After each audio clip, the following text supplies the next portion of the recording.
Wonderful Biafrans, lovers of freedom, I greet you. Good morning, good afternoon, good evening, depending on your location. Join me from wherever you are watching, and let us continue. Fellow Biafrans, we will never stop talking about Biafra, how Biafra will come, what we have to do, and the way we have to do it. So join me from wherever you are, all over the world. I greet you. Good morning, good afternoon, good evening, depending on your location. Join me, wonderful Biafrans. There's a lot to talk about. I greet each and every one of you. Thank you, my people, for joining. As you are joining, please subscribe to Betty4 TV, click at the like button, and share the message so that it goes viral. Ndị be anyị, ụmụ nwoke na ụmụ nwanyị, ekenekwa m unu. Ụmụaka na okenye, ekene m unu. Ụtụtụ ọma, efifie ọma, mgbede ọma. Onye ọbụla n'ebe ọ nọ n'ala ekene, ụmụ Biafra ndị Chukwu gọziri agọzi, ana m ekenekwa unu. Biko ụmụnne m na ụmụnna m, gbakọtanụ ka anyị kwuo ife gbasalụ Biafra. Anyị ama akwụsị ikwu maka Biafra ganye na Biafra abịa.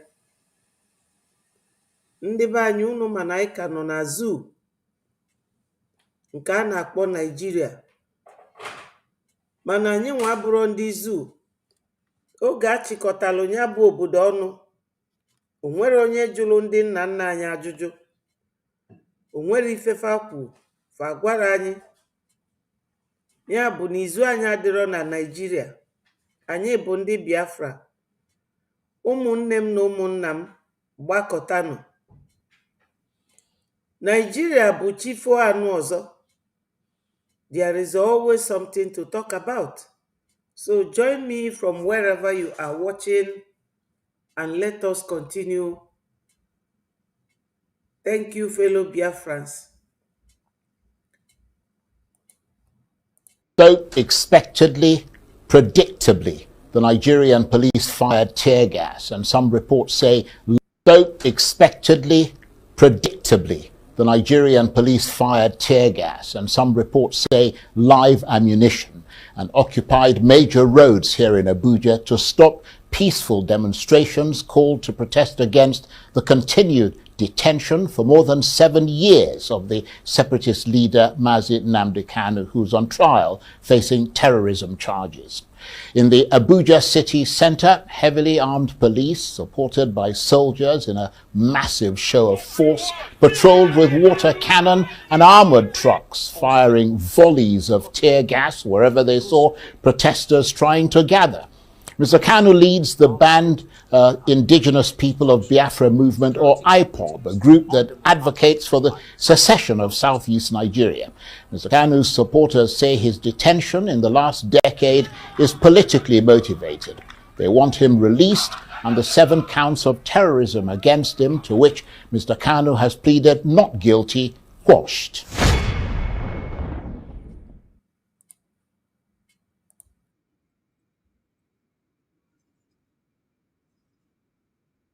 Biafra is only asked for. Every night and day he's shouting and pointing to one direction, but his own people are blind and saying it's causing division.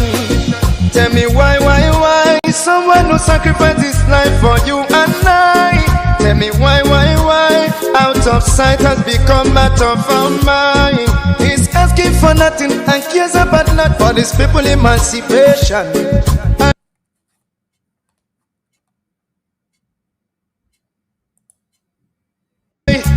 No,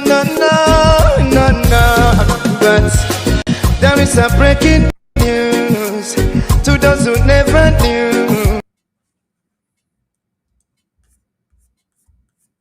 Permit me to give you a clue. In the morning sun will rise. There is a breaking news to those who never knew.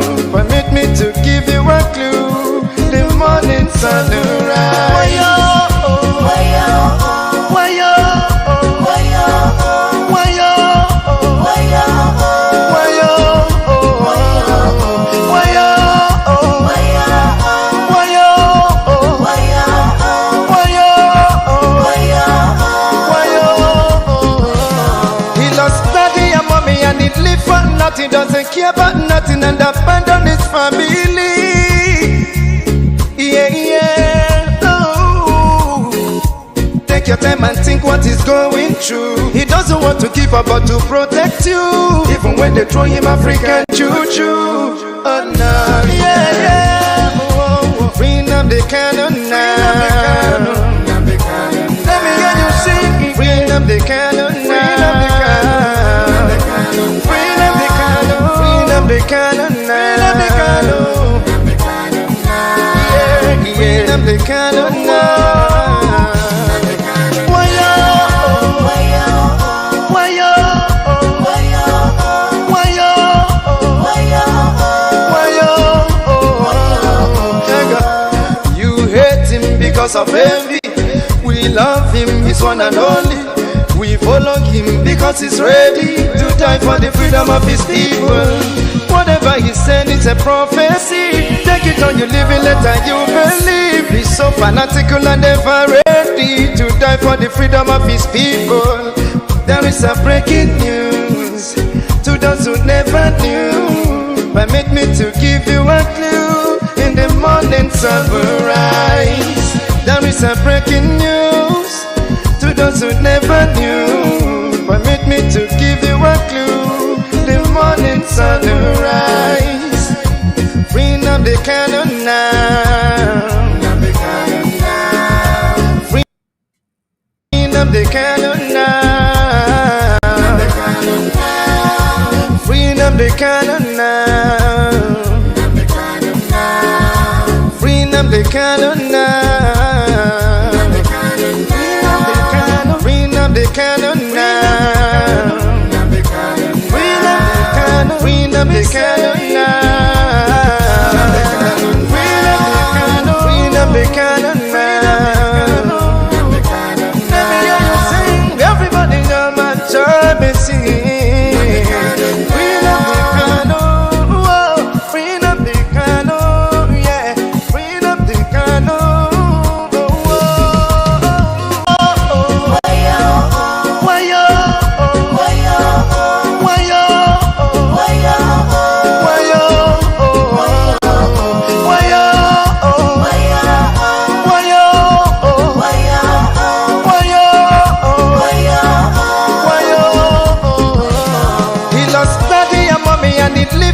He doesn't care about nothing and abandon his family.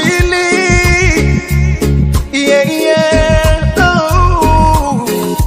Take your time and think what he's going through. He doesn't want to give up but to protect you. Even when they throw him African choo-choo. Oh no, yeah, yeah. Oh, bring up the cannon now. Let me hear you sing. Bring up the cannon now. The cannon now. Bring up the cannon now. Why yo? Why yo? Why yo? Why yo? Why yo? You hate him because of envy. We love him, he's one and only. We follow him because he's ready to die for the freedom of his people. Whatever he said is a prophecy. Take it on, you live it, let you believe. He's so fanatical and ever ready to die for the freedom of his people. There is a breaking news to those who never knew. Permit me to give you a clue. In the morning sun will rise. There is a breaking news to those who never knew. Permit me to give you a clue. The morning sun will rise. Bring up the cannon now. Bring up the cannon now. Bring up the cannon now. Bring up the cannon now. Bring up the cannon now. Bring up the cannon now. Bring up the cannon now. Let me hear you sing. Everybody know my job is singing. Bring up the cannon. Whoa. Bring up the cannon. Yeah. Bring up the cannon. Whoa.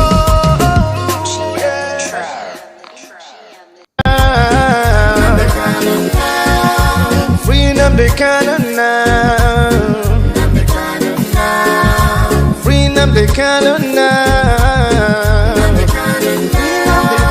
Free Nnamdi Kanu now. Free Nnamdi Kanu now. Free Nnamdi Kanu now. Let me hear you sing. Everybody come and join me sing. Free Nnamdi Kanu, oh, free Nnamdi Kanu, yeah. Free Nnamdi Kanu, oh, yeah.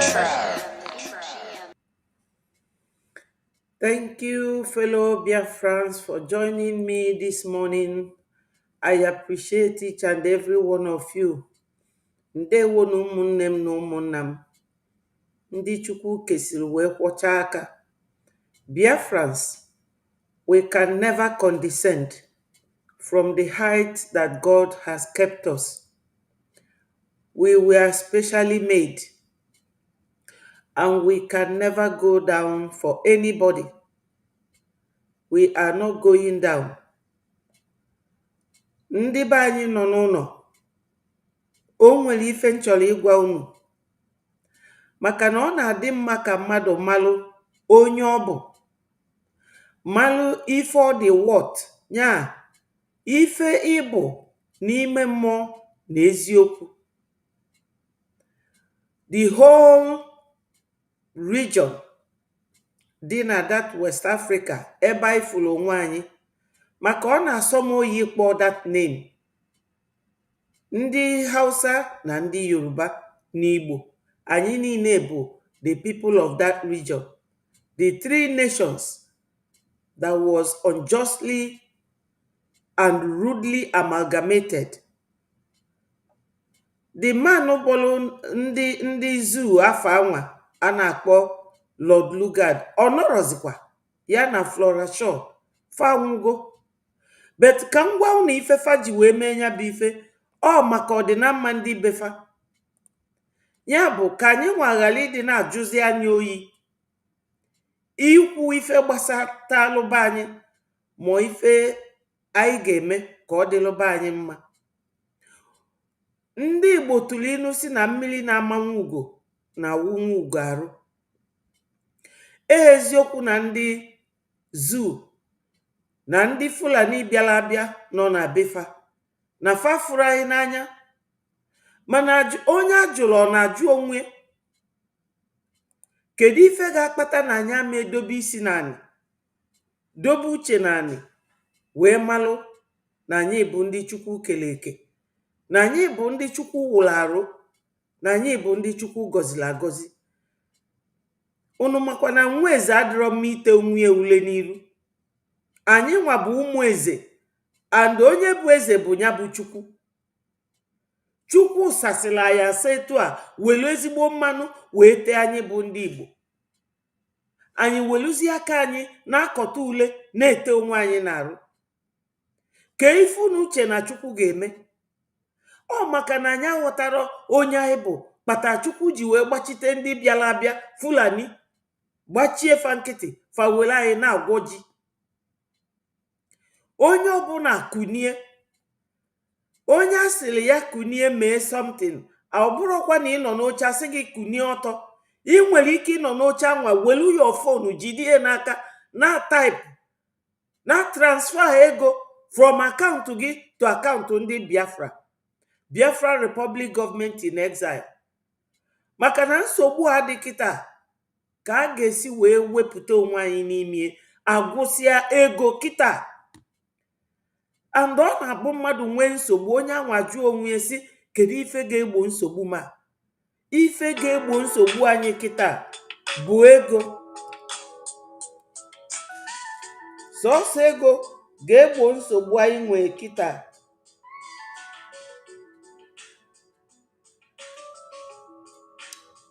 Please, I'm on a program. I will call you back. Good afternoon, ma. Good afternoon. I'll call you back. Yes, ma. Yeah. Okay. So my people, sorry about that. Ana m like kwani gbada phone ma gbada. mana oge ụfọdụ ịgbada the volume ịma na onye dị important na-akpọ gị like yesterday. So my people, ife m na-agwa unu bụ na Chukwu ekego anyị gọzie anyị. Anyị etosiri ịgbachi ndị Fulani nkịtị ka fa na-ete anyị ule maka Chukwu gọziri anyị agọzi. Just welu fonu gị mee transfer, tinye ego n'ime ego anyị ga-eji wee mee ife dị anyị mkpa. Omete aka Biafra bịa. Omete aka mmadụ gwara anaghị si gị na ife ị ga-eme. Ọ dị ka onye ọya na-aya, onye anwakunye jee na nke dọkịta. Dọkịta diagnose ya si ya na o nwere kidney problem ọ na o nwere kidney stone, na ife ga-agwụ ya ya sọba ili ji maọbụ ede. Continue welu ji kpojuo n'ite. Ọkwa ife asị gị eri na ị na-erie. Ọ bụrụ na ị nwụọ, kedu onye ị ga-eblame? Ị ga-eblame dị ọya ka ị ga-eblame dị dọkịta ka ọ bụ onwe gị ka ị ga-eblame? Kịta anyị amago na ife bụ problem anyị bụ ejemma and eje. And what are we supposed to do? Anyị tosiri ịdụ na-atụ ejemma. Ọ bụrụ sọsọ Saturday bụ mbọsị a na-akpọ afa onye tụrụ ife ọtụ. During the day, about 2 people kpọọ m yesterday na this very number. Ịnata m nọmba onye ebefa ga-atụ ego n'obodo anyị, maka na anyị ka dị trapped. Ọ bụrụ na mmadụ nwee nsogbu n'ụwa, ife onye anwa ga na-ajụ onwe bụ what am I supposed to do? Ka nsogbu ma ka m si n'ime pụta. E wee gwazia gị na nekwa ife ga-abụ your problem. Ị ka nọdụ. Ndị be anyị onye chezina. So tupu m gaa n'iru, ka m kene Olisa, Chineke nna bi n'igwe, onye kele n'igwe kee anyị. Anyị bụ ụmụ gị agbakọtagokwa n'ụtụtụ a na-aja gị mma, maka na ọ dị na akwụkwọ nsọ ebe ị gwara anyị si n'oge ife na-afịa arụ ka anyị ga-eji na-akpọku gị na-ekene gị. Nna ya ka anyị ji ekene gị n'ụtụtụ a, na-aja gị mma, na-ebuni afa gị elu, si gị bịa bula anyị ụzọ, gbeela anyị azụ, dupụtela anyị onye ndu Maazị Nnamdi Kanu. O nwere ife dị n'ụwa gị bụ Chukwu ama emenwu. Ya ka Pastor Jerry Eze ji si that what God cannot do does not exist. Nna biko bịa meela anyị ama, dupụtela anyị awa PM Maazị Simon Ekpa na Maazị Nnamdi Kanu. Ị karịrị ndị gọvanọ karịa ndị president, karịa the whole world. Ọ bụrụ na ya emefiego, nna biko gbaghara ya, onye ọmịiko, onye obi ebere, mee amara. Nekwa awa APM nke bụ onye na-achị anyị kịta. Ya bụ nwoke nwere eagle eye. Etu a ka anyị ya si aga n'ebe anyị nọ, ọ na-echedo anyị, ọ na-pacify anyị, na-agwa anyị ife anyị ga-eme ka anyị wee gaa n'iru. This quality nyere ya bụ quality onye ọchịchị, quality nnekodo ụmụ ya, nnekodo ụmụ Chineke. Biko Chukwu gbaa ya ume, gbaa Maazị Nnamdi Kanu ogige ndụ, gbaa Maazị Simon Ekpa ogige ndụ, gbakwa Maazị Oge Nkere ogige ndụ. Ya bụ onye na-achị anyị kịta. Anyị ka nọ na steji ebe anyị na-azọ nnwere onwe. Anyị aka bụrụ free people. Nyere anyị aka ka anyị si na zoo pụta. Biko nna, gbakwa General Butu ụzọ na Commander Gentle gbafe ogige ndụ, ndị na-echedobe anyị.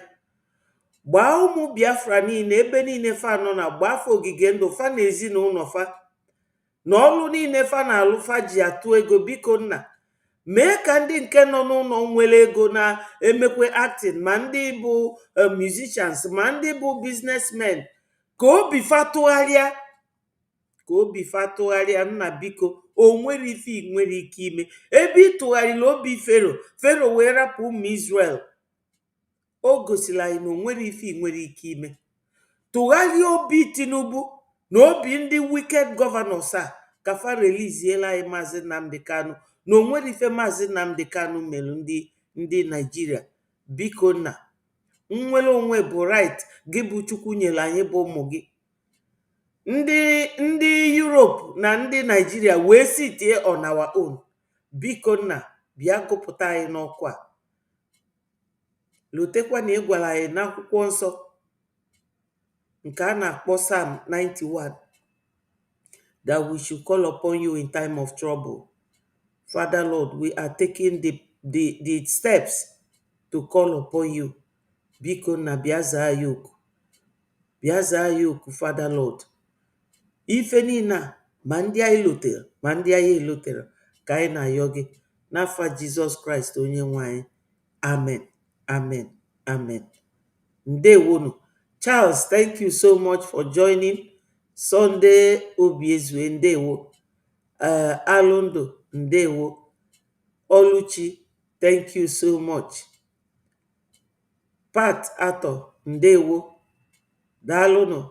Emmanuel, thank you so much. Ndewo. Dalono. Thank you for joining me. Remember to click the like button, share and subscribe. Please, my people, if I know eba boso onyaga na nwanne, ndewonu my people. Thank you very much. I love all of you. We are here today to talk to each other. Now, onwe ụmụ kilikili video anụnwa na-adị very short. Bakwala ulu ka anyị gee ya ntị. Let me play this one. Nwoke anụnwa na-ekwu okwu a bụ onye a na-akpọ Dele Farotimi, onye ofe mmanụ. Nnamdi Kanu is a reaction to genuine grievances. Ndị Igbo, since the end of the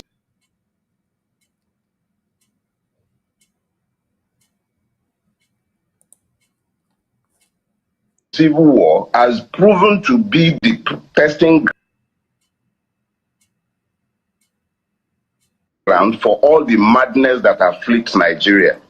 What was once restricted strictly for the Igbos have now been democratized for everybody. The Nigerian citizen is essentially a Biafran.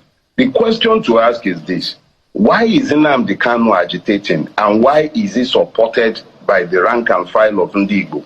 A lot of people are unhappy with his methodologies, yes, but there has been nobody who has been able to come out to credibly challenge the genuineness of the grievances that he is fighting for, or rather fighting against. Let us be clear.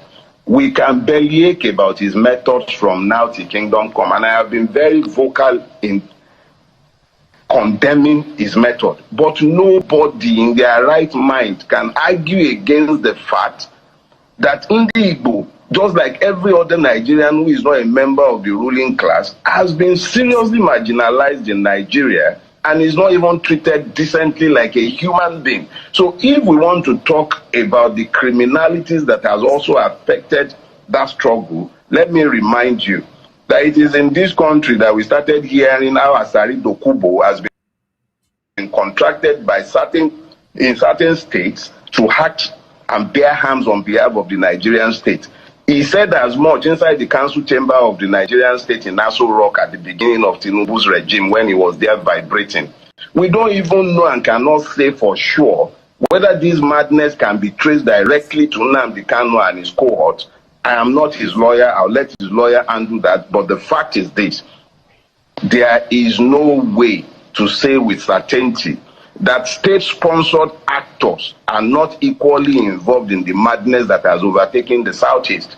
And if you are going to deal with that madness, you would have to go to the root. What is causing the grievances? What is at the root of the grievances? What is it that the Igbo man is complaining about? Ndị be anyị, daalụnụ for coming once more. Ife nwoke a na-ekwu, ife nji alaiki ibu Barrister Dele Farotimi's word or his speeches welie na-agwa ndị be anyị okwu bụ na nwoke a o nwelu the type of mind mmadụ dịka Sowore nwe. Unu ma na Nigeria bụ ife a na-akpọ entrepreneurial merchandise for ndị Europe. Then fa wee welu Fulani wee mee the caretaker, welu Yoruba mee the assistance. Mgbagha dịrị ya. That is the way it is. Etu ndị Europe a si handle ndị fanachi, o etu fa si handle ndị fachil, ka fa na-akụzilu ndị Fulani, maka na ebi m n'obodo fa. O nwelu ndị bi n'obodo a, ndị unu na-anụ American accent, ọ ndị Irish, Ifeanwa bụ accent, polished Irish accent. Ndị na-enye fa nsogbu, fa wee bulu fa bupu jebe that thousands of miles away, je drop off ebe ahụ, chụpụ ndị aborigin. Unu na-afịa ọ ife fa na-akụzilu ndị Fulani. O nwere ife dị iche na ife fa na-eme anyị nwa bụ ndị indigens from ife galụ na befa. Onye ọbụla na-aghọta ya. Okwu anyị a dịka chain. Ijide chain etu a, ị na-ene chain anya, ifuno one by one ka eji wee link ya up. So from mgbago to mgbada, i link ya the whole chain up. O nwere ike ọ dị very 10 feet long. Ijikọta ọnụ, iyinye n'onu. That link bụ ife a na-aga. Etu fa si wee handle all those people ka fa chọọ ime anyị kịta, and ife fa na-eme anyị. Maka na ọ bụrụ na mmadụ bụ your caretaker, ị bụ landlord, mmadụ bụrụ your caretaker, ị ma aga straight to the tenants, because ị mara ife the tenant na the caretaker kwuru. Ị ga-aga straight to your caretaker, jee jụọ ya ma ọ gwa ya something. So caretaker fa bụ Fulani, ndị na-emefe assist bụ Yoruba. Mana nwoke a ọ na-adị very objective. So the subjective nature of ndị Yoruba ọ dịrọ with nwoke a, ọ dịrọkwanụ with Sowore. Mana ife Sowore mere ife a kịta, ọ Chineke nna, etu o si wee yuzuo Moses wee kpọpụta ụmụ Israel, ka Chukwu si wee yuzuo Sowore wee mee ife o mee. Ngwa gị na Sowore ma ife anwụ ọ na-eme ọmarọ, ọ Chukwu na-eyuzugharịa. Yesterday afụkwa m ebe nyanwa bụ Sowore chọlụ barrister lawyer Ejimakọ na nwanne onye ndu wee jee wee na-ajụfa na the office edobelfa, onye edobelfa ebe a. He was laughing though, but ọsọ fa ga-emenwu ife dị etu a wee na free. Mmadụ ama emefe anything. So God knows what. Aka Chukwu dị n'ife anyị na-eme. So nwoke a kwuo okwu oge ụfọdụ, ana m egie ntị. So I really want to analyze what this man is saying bit by bit. Maka na ọ sị that na the average Nigeria citizen is essentially a Biafran. And ife nghọtala okwu anwa to mean, ife nghọta anya bụ okwu bụ that na etu Biafrans si feel, na every other Nigerian may feel the same way, by being marginalized and treated in a very ill-gotten manner by their own country, by their own presidents. So the same way Biafrans feel, can every Nigerian feel. Let us just listen to him once more. Is a reaction to genuine grievances. Ndị Igbo, since the end of the Civil War, has proven to be the testing ground for all the madness that afflicts Nigeria. If inanuge na ndị Igbo, since after the war, na anyị egosigo no anyị nwa bụ ndị na challenge ife ala na-agba ndị Nigeria, the madness that afflicts Nigeria. We are the only tribe na Gwandi Abialabia, the Fulanis, because they started since they came. They came in 1803, according to history. And since that time, that region enwere udo.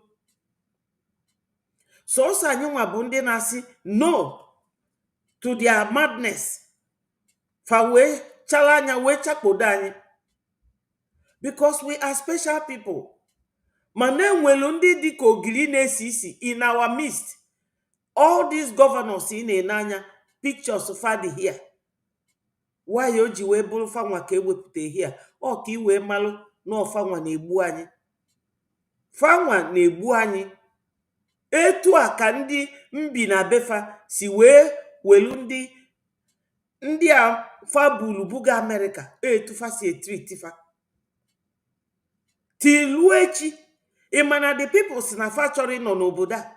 Fa wee kpolu some people jedobe na one part of that place. Ndị nke a si na fa chọrọ ịpụ, ndị nke ọzọ ndị nwe obodo a mbi kpota wee dobe de, asị na fa chọrọ chaos. Ọ ka fa si eme. So na ị na-ene anya ifu na nke a dịka ewu akpọrọ ọkụ a na-akpọ Tinubu, agboro motopark man ka ọ bụbu before. Kọndọktọ ọ ife nwoke a bụ onye Gambia. Shetima onye Futajalon. Onwerodo onye n'ime fa bụ an indigene. So don't expect anything different from them. They don't love us because they are not part of us. What was once restricted strictly for the Igbos have now been democratized for everybody. The Nigerian citizen is essentially a Biafran. Unanuge, what was left for Igbos, that's hatred, marginalization, has now become what all of them in Nigeria suffers. Or if it is good for the world to understand that this man is not a Biafran. He is not an Igbo man. He is describing the 4 cardinal points of Nigeria, their methodology, their activities, the way they do things, the way they treat their citizens with ignominy.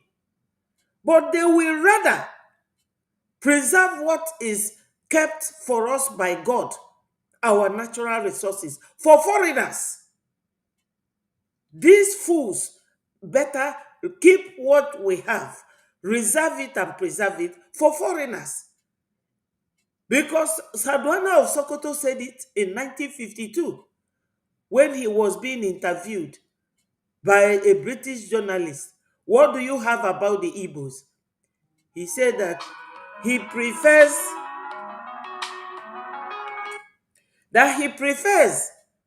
to employ a foreigner, pay him on contract to do a job than giving it to Igbo. Till today, it is still happening. Even worse now. So why won't we sponsor our freedom when they have told you that you have a problem and this is the only solution? Why don't you apply it, adopt it, work on it, and let it help you solve your problem by donating to Biafra Republic government in exile? Ndị be anyị Fulani makwa ifefa na-eme, unu nwa unu ma ife unu na-eme. Fulani ma ifefa chọrọ, anyị makwa ife anyị chọrọ. Gịnị bụ na the whole almost 70 million Biafrans, in fact, let me narrow it down to the 56 million Biafrans who vote. Unu makwa na 56 million of us toba 11 ejema na anyị ga-enweta 56 million ejema. Ọ dị unu ka ọ bụ na anyị nwere ụdị ego anwa na Nigeria gọọmenti ga-stand nwe anyị? And the answer is no. What did they do? They came and used these governors. Do you people know that any of these governors enwere ike ichi ma o jere ugwu Hausa jee ṅụọ iyi? And onye ndu gwara unu na fa na-esi n'azụ wee na-edina fa dinasi afa. A video nye onye anwa 1 copy, jide 1 copy. That's why fa niile ji wee nwee ndị Fulani na their offices. Those Fulanis in their offices bụ ndị na monitor ife fa na-eme. That's why ife ji enwe obi akpọ, obi ji esife ike fe wee na-egbu ndị be anyị for ndị Fulani. That same thing Amadu Bello kwuru na 1952 ya na-eme now. My people, rise up. Onye si rise up abụrụkwa gị kunie kwụrụ ọtọ nọọ gị mee something ga-edupụta gị na nsogbu inwe. Donate, donate, donate. We are capable of fighting this battle. Why are we slacking? Onyendu told us, I will not disappoint you. And he is still doing that. Even this morning, when he appeared in court, he is still smiling. Why are we giving up? Why won't we donate and free ourselves? We are big enough in population to deal with our problems. Yet, we are not seeing anyone. The question to ask is this: why is Nnamdi Kanu agitating, and why is he supported by the rank and file of Ndigbo? A lot of people are unhappy with his methodologies, yes, but there has been nobody who has been able to come out to credibly challenge the genuineness of the grievances that he's fighting for. Yes, also a lot of people are not happy with his methodology.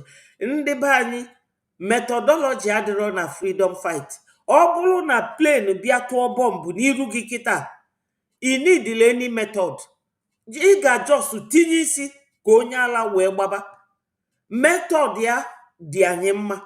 Method onye ndu dị anyị mma. Ọ dịrọ ọfa mma because na some of them dị so corrupt. And the corruption anwa factory ka ọ kwụsị. Ọ bụ na eme budget nyesia all these governors now. Feme gịnị feke the money into two. Bulubu na obodo oyibo. Welu nke fọdụlụnụ nye the previous governor. Ụzọ, roads, amadi mma, hospital amadi. So kedu method ọzọ chọ? They are all corrupt. They don't want anything the very procedural. They don't want to follow anything step by step. They want chaos. All these governors now cause the chaos in Biafra land. Amara m ife unu ga-eji wee na-eche na Maazị Nnamdi Kanu bụ problem unu. Ife na-eme na Biafra land, ọ ka nke na-eme n'ugwu Hausa? Why na nke na-eme n'ugwu Hausa bụrụ concern for ndị Nigeria? Why ife na-eme na Zamfara, ife na-eme na Borno State na ọ bụrụ concern for ndị Nigeria, ọ bụrụ Southeast?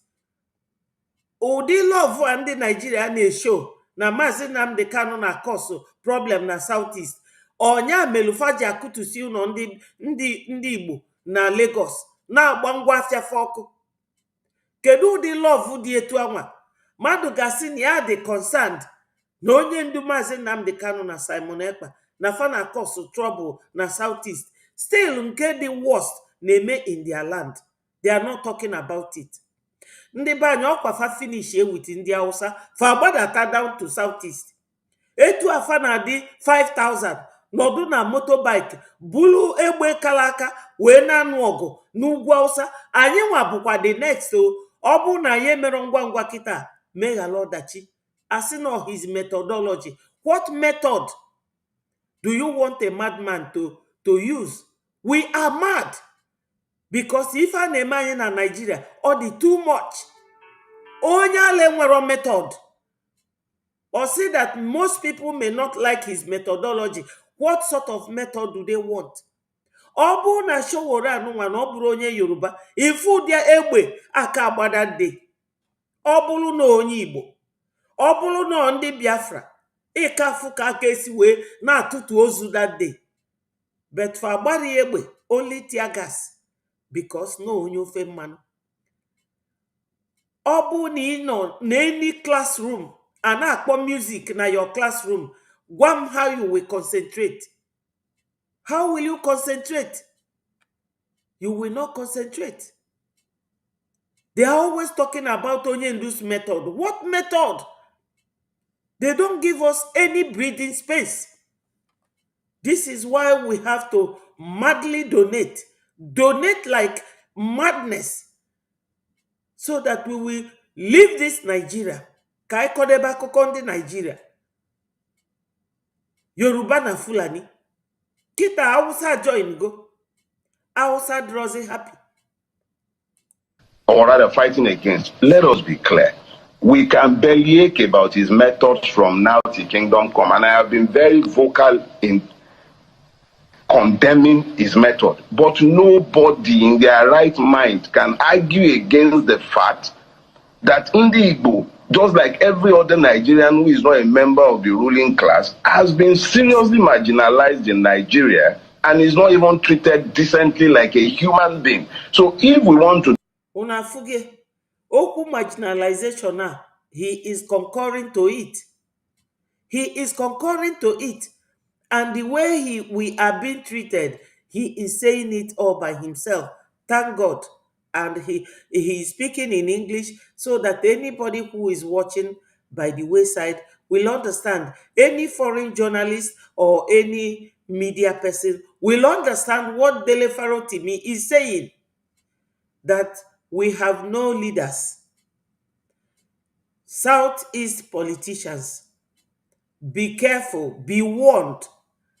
Leave Mazi Nnamdi Kanu and Mazi Simon Ekpa alone.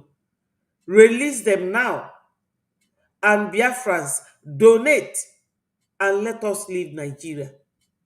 Talk about the criminalities that has also affected that struggle, let me remind you that it is in this country that we started hearing how Asari Dokubo has been contracted by certain states to act and bear arms on behalf of the Nigerian state. He said as much inside the council chamber of the Nigerian state in Aso Rock at the beginning of Tinubu's regime when he was there vibrating. We don't even know and cannot say for sure whether this madness can be traced directly to Nnamdi Kanu and his cohort. I am not his lawyer. I'll let his lawyer undo that. But the fact is this: there is no way to say with certainty that state-sponsored actors are not equally involved in the madness that has overtaken the Southeast. Unafuge, Ofu Southeast. Kita, he mentioned Asari Dokubo. Onye gasi na onye ndu Mazi Nnamdi Kanu na cause problem. Onye anwo na anụkwa mgbe Hope si na politicians. Onye anwo na anụkwa mgbe Asari Dokubo si na ya na-egbu ndị Igbo. Onye anwo makwa na Asari Dokubo nwere amị nwee egbe. Ebe ka Asari Dokubo no na the heart of Biafra land. Igbo ọcha. Onwenugo onye na-achụ Asari Dokubo mba. But a na-achụ onye ndu. Why eji achụ onye ndu? Because na ndị onye ndu ji passport fa na ife onye ndu na-eme na-aga against their enterprise bụ Nigeria. That's why eji jide onye ndu. Fulani afụrụ anyị n'anya and ike na ọgụ agụgo fa. Mana ndị a na-ebu ngwa agha on daily basis na-ebutelu fa with helicopter. Fa butelu fa ngwa agha fa ebulu gold na diamond. Bulu mmanụ na-ana. So my people, anyị ga-ekuni ọtọ. Onye ọbụla, the whole Nigeria ma ife na cause problem na Southeast. Fani na segi Southeast. What of Zamfara? What of Sokoto? What of Maiduguri? Northeast? Why na fade ekwuye? Fe welu Southeast na cover up. Ọ bụ na onye ndu na cause problem. Why onye ndu ji wee nọdụ n'ime? Onye ndu would have decided to take the money and a mere offer. Sanusi si the other day na enyele onye ndu offer $600 billion. Onye ndu jo. Sanusi bụ onye Hausa, onye Kaduna ka Kano. Ọ sị na afụ nụrụ onye dịka onye ndu. Governor Wike sị na afụ nụrụ onye dịka onye ndu. Obasanjo sị na ọkwa sị na ndị Igbo love ego. Kedu ụdị onye Igbo Mazi Nnamdi Kanu bụ? My people, if onye ndu will remain incarcerated, remain in the dungeon, why are we in a hurry to jump out? Why are we in a hurry? Ekenekwa munu. Ekene munu again ndị be anyị. Ọ ga-adịlụ nwoke mma dịlụ nwaanyị mma. Ife nji egosi unu vidio a bụ inu ndị Igbo tụrụ si na anwụta akpị bụ lice. Anwụta akpị na-arụ nwa nkịta ma ezikọrịa ya. Ọ dịka ị na-atụ ya mbọ. Achọọ m ka unu wee na-aghọta ife na-eme na be anyị, na onwero ife anyị ga-eme n'ụwa ga-akarị our donation. Those of us who are in diaspora, unu anụghị ife niile nwoke a kwuru. O nwere ebe ikpe si wee ma onye ndu? Asị na onye ndu na cause trouble. Ka onye ndu ga-esi wee na fight for you people even when he is about to die, even when he has been diagnosed with so many things, and onye ndu will just accept to remain there and not to take the bribe and not to take the money. Yanwa na cause trouble. Yanwa nọ n'ime prison because of the same people. Asị na ya na cause trouble. But asarido kubobo onye bu egbe nọdụ na Biafra land na-terrorize ụmụ Biafra, onwere onye na-akpọ afa. My people, why would you want to accept to remain with liars, remain with deceitful people, remain with terrorists? We cannot negotiate with them. Our freedom is non-negotiable. We have to donate and leave Nigeria. That is our only way out. Ekenekwa m ikuku Chukwu, kene Uchenna Enogide, kene nwanne m Stella. Ndewonu. Ndewonu, my people. Onye ndu nọ na court today. Aga m egosi unu ya. Aga m egosi unu that picture ka unu fụ ebe ya na Sowore nọ wee na-ekene onwe fa. Wee dị very happy to see onye ndu smiling to Sowore, because Sowore is a real man. Expectedly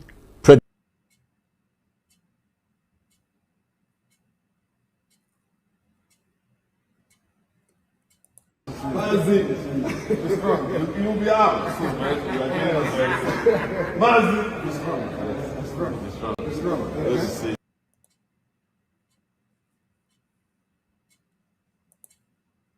Yes. Mazi, it's strong. You'll be out. Mazi, it's strong. Let's see. Yes. Mazi, it's strong. You'll be out. Mazi, it's strong. Let's see. Yes. Mazi, it's strong. You'll be out. Mazi, it's strong. Let's see. Yes. Mazi, it's strong. You'll be out. Mazi, it's strong. I'm sure na yesterday na fair release go barrister Onyendu una afugie, and ifefa geji release bụ maka this hearing this morning. I don't know what the application is, or what the hearing is all about, whether more application Onyendu me, more a pending case actually he preside over. I don't know. Mana aga me follow queer up later in the day. Maluma barrister lawyer Jimako oga abia tweet something. Biafrans, ono mana yesterday, all the after effects of this protest includes the fact that na yesterday I on a space here you will go down. Our space went down. And I know why. So a messia, the person nobody host, our beautiful sister tutor, we got chopota that na X, which is Elon Musk business, na fa I bring go down. Breji Media X handle. They suspended it on the Nigeria. Nigeria Nokuna advocate for Showore's Twitter handle to be suspended as well. Why? Because na Nigeria adacho onye ga-ekwu anything wee gbasalụfa. Mana Nigeria eshutugo onwe. Nigeria gbago onwe egbe n'ụkwụ kemgbe a na-ezochi kịta nke a na-akpọ Bishop Kuka a na-agbagharị ka mkpụrụ bọọlụ na-agbagharị from pillar to post. Nigeria will explain tire. Bishop Kuka bụkwa onye ugwu. All of them nwere Islamic trait in them. Na ọ bụ bishop nke a bụ takia. Ọ takia. Maka anybody gana ekwusi na a na-egbu Christians. Ya gwazia m ife anyị bụ. Are we not Christians? Of course we are. A na-egbu Christians. Americans afuge, British afuge, France afuge, Germans afuge, Italians afuge. They have all seen. And some of them have investigated and discovered that Christians are being massacred and annihilated in Nigeria. Ngwa gezienu ntị ebe ewu a nọ na interrogate nwoke a. Ya ka nji wee si unu ndị Igbo na Chukwu kele unu differently. Unu akpụzi n'onwe unu naanị kunienu tụba na-eje mma ka isi na Nigeria pụọ. Afa nwoke a bụ Dan Iwu Anyanwụ. Ka isi na Nigeria pụọ, anyị mee ngwa ngwa anyị emeghala ọdachi. Ọkwa unu mana Donald Trump na onye Chukwu zite. Unu mana mbosi election mafa nwaanyị a na-akpọ Kamala Harris. Oge the vote na-aga, Kamala Harris na-aga. Sorry my people, ife a na-eme kịta ndị na-use their studio, ndị restream, fast na fa na-enwe technical problems that na fa na mechanize their system. So ọnọkata o mee something, ogosi onye ọzọ, ogosi ebe a. So let us not mind that. So Kamala Harris wee na-ewin na-ebe akwasị Chineke. Amụma anya chi wee fo. Oge Trump win si, that is it. Na Biafra abịago. Why nji wee kwuo na Biafra abịago? So nwoke anwa bụ onye na-asọpọtụ na-agbachitelu ndị Christians. And all the time our APM na-eje meet ifa niile, majority of them, in short, amara m enwe any one of them bụ a Muslim. No. Mana Obama na ndị otu Obama bụ a born Muslim, radical Muslim, extremist. Ndị a sị na fa bụrụ radical. I was made to understand yesterday na ọkwa ndị anụnwa sị na fa bụrụ radical ifa na sponsor fa. Adịma trust ndị na-akpọ isi anyị. So oge Donald Trump win, wee manie enu wee si na Biafra ga-abịa. Ndị be anyị 4 years ada afiakwarụ ọgwụ. Anyị tụọ ego n'oge, mee ngwa ngwa, anyị emeghala ọdachi. Maka na another government bata after 4 years. Unu chekwa na 4 years dị too long. Ọkwa January in the next 3 months kita o mee 1 year ọbata. Ụfọdụ only 3 years. Ka m na-agwakwa unu. Maka na every video I na-show unu here bụ the reason why you should rise up and donate, no matter how small. No matter how small. Right now, onwere ife fa na-eme attack. Fa na-eme attack our link. Anyị ji atụ ego. Fa na-eme attack our X space.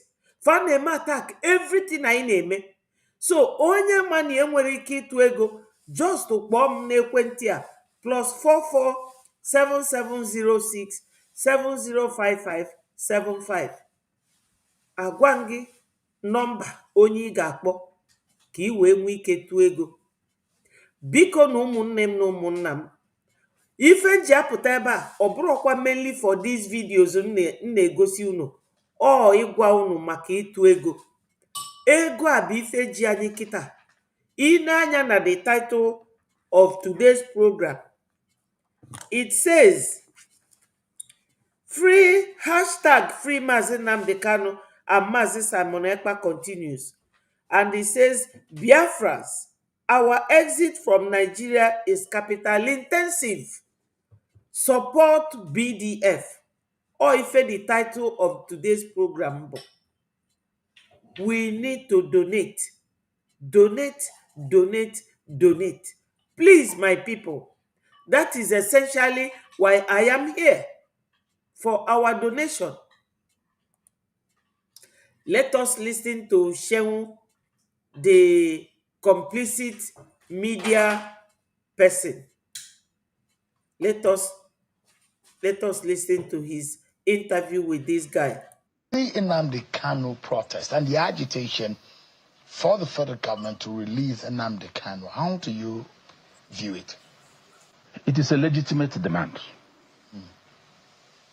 And I support the protest. It is a legitimate demand, and I support the protest boldly, without mixing words.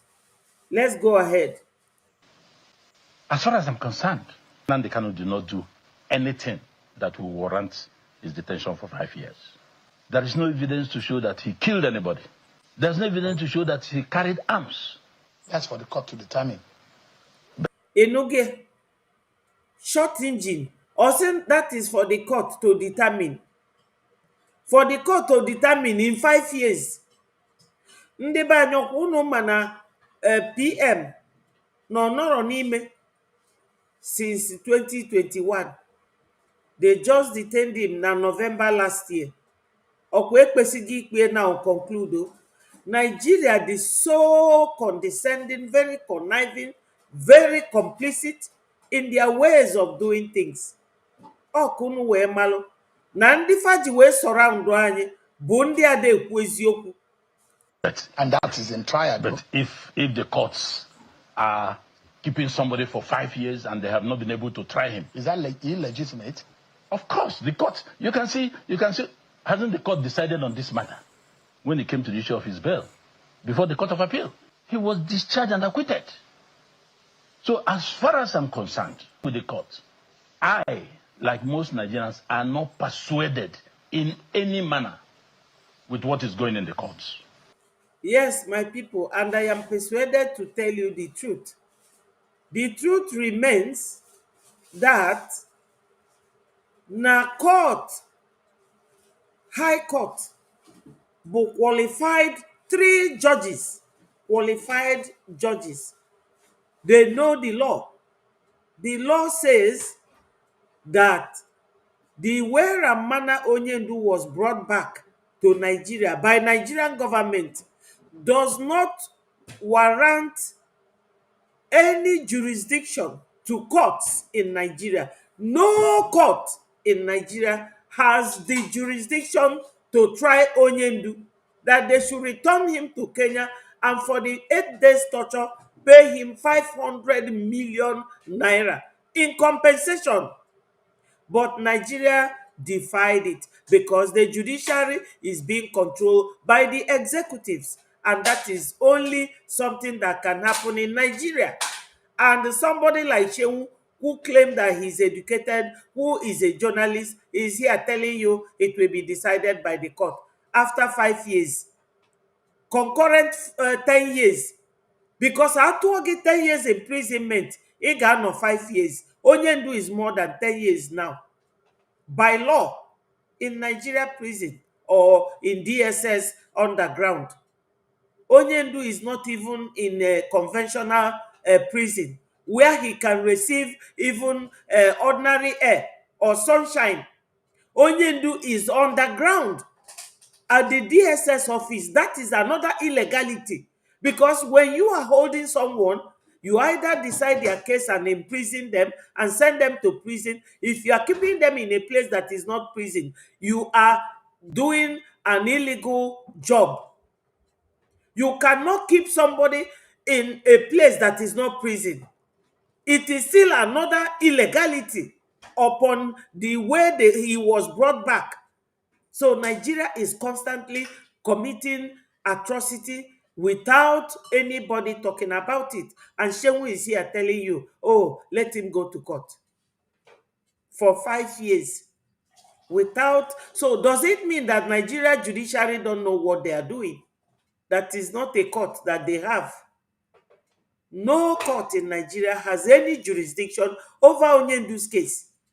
That's what the case is all about. That's what the case is all about. So does it mean that those judges are not qualified or that they don't know the law? They breached national and international law because they did not follow the due process of bringing a fugitive from foreign country to a country where they need him, which is the zoo. And I will not also be persuaded, whatever judgment, either way or the other, that comes out from the court. But there is a deliberate attempt. I say so when President Buhari was in office. It was because of the ancient hatred you have against the Igbos. I told President Buhari when he was in office, my position has not changed. But why I'm worried, you're looking at me. I told him you had ancient hatred. Ancient. Onomefo jikwe ancient hatred because now that 1952 is now ancient. Imakwa how many years ago? Sadwana of Sokoto Gwale, journalist in London, near Hetilundi Igbo. The video is still there. Go and type it on Google.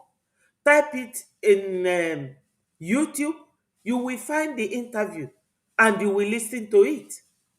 Ancient hatred for the Igbos. I have one more video that I will play for you talking about the Igbos and the hatred before I will go to the video I want to play today. Biafrans, eme ngwa ngwa, emeghala ọdachi. Eme ngwa ngwa, emeghala ọdachi. Kedu ife bụ ime ngwa ngwa here? Donate, donate, donate. That's all. Nobody should be expecting our APM to do magic. Oh. The man will not do magic. Oh. Oburo ya nwa chụpụrụ Ngozi. Ngozi ji wee kpolu kee Biafrans ntotu ndị na-atụ ego. Ọbụrụkwanụ ya nwa chụpụrụ CRC Imam Madabu na ndị otu ya. So, ọkwa unu ka ọ dị n'aka o. Ọkwa unu ka ọ dị n'aka. Aga m agbakwalụ APM aka ebe. Unu ka ọ dị n'aka. Come and donate. You don't expect that man to do magic for you. No, my people. Onye ọbụla kwuo nke bụ eziokwu. So, ife nwoke a na-akpọ ancient hatred bụ mkpọmkpọ asị akpọrọ ndị Igbo.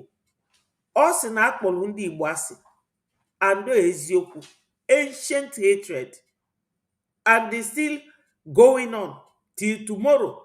Ọ bụrụ na akpọrọ ndị Igbo asị, why is Sunday Igboho still not in detention? Why is Abba Kyari still not in detention? Why is the leader of a terrorist group that was found in Shetima's house when Shetima was governor in Borno State? Why? And they imprisoned the man. Why were they released? They were released because they are not Igbos. ancient hatred against the Igbos. That was why he kept Nnamdi Kanu there. If he was from another tribe, Nnamdi Kanu will not be there.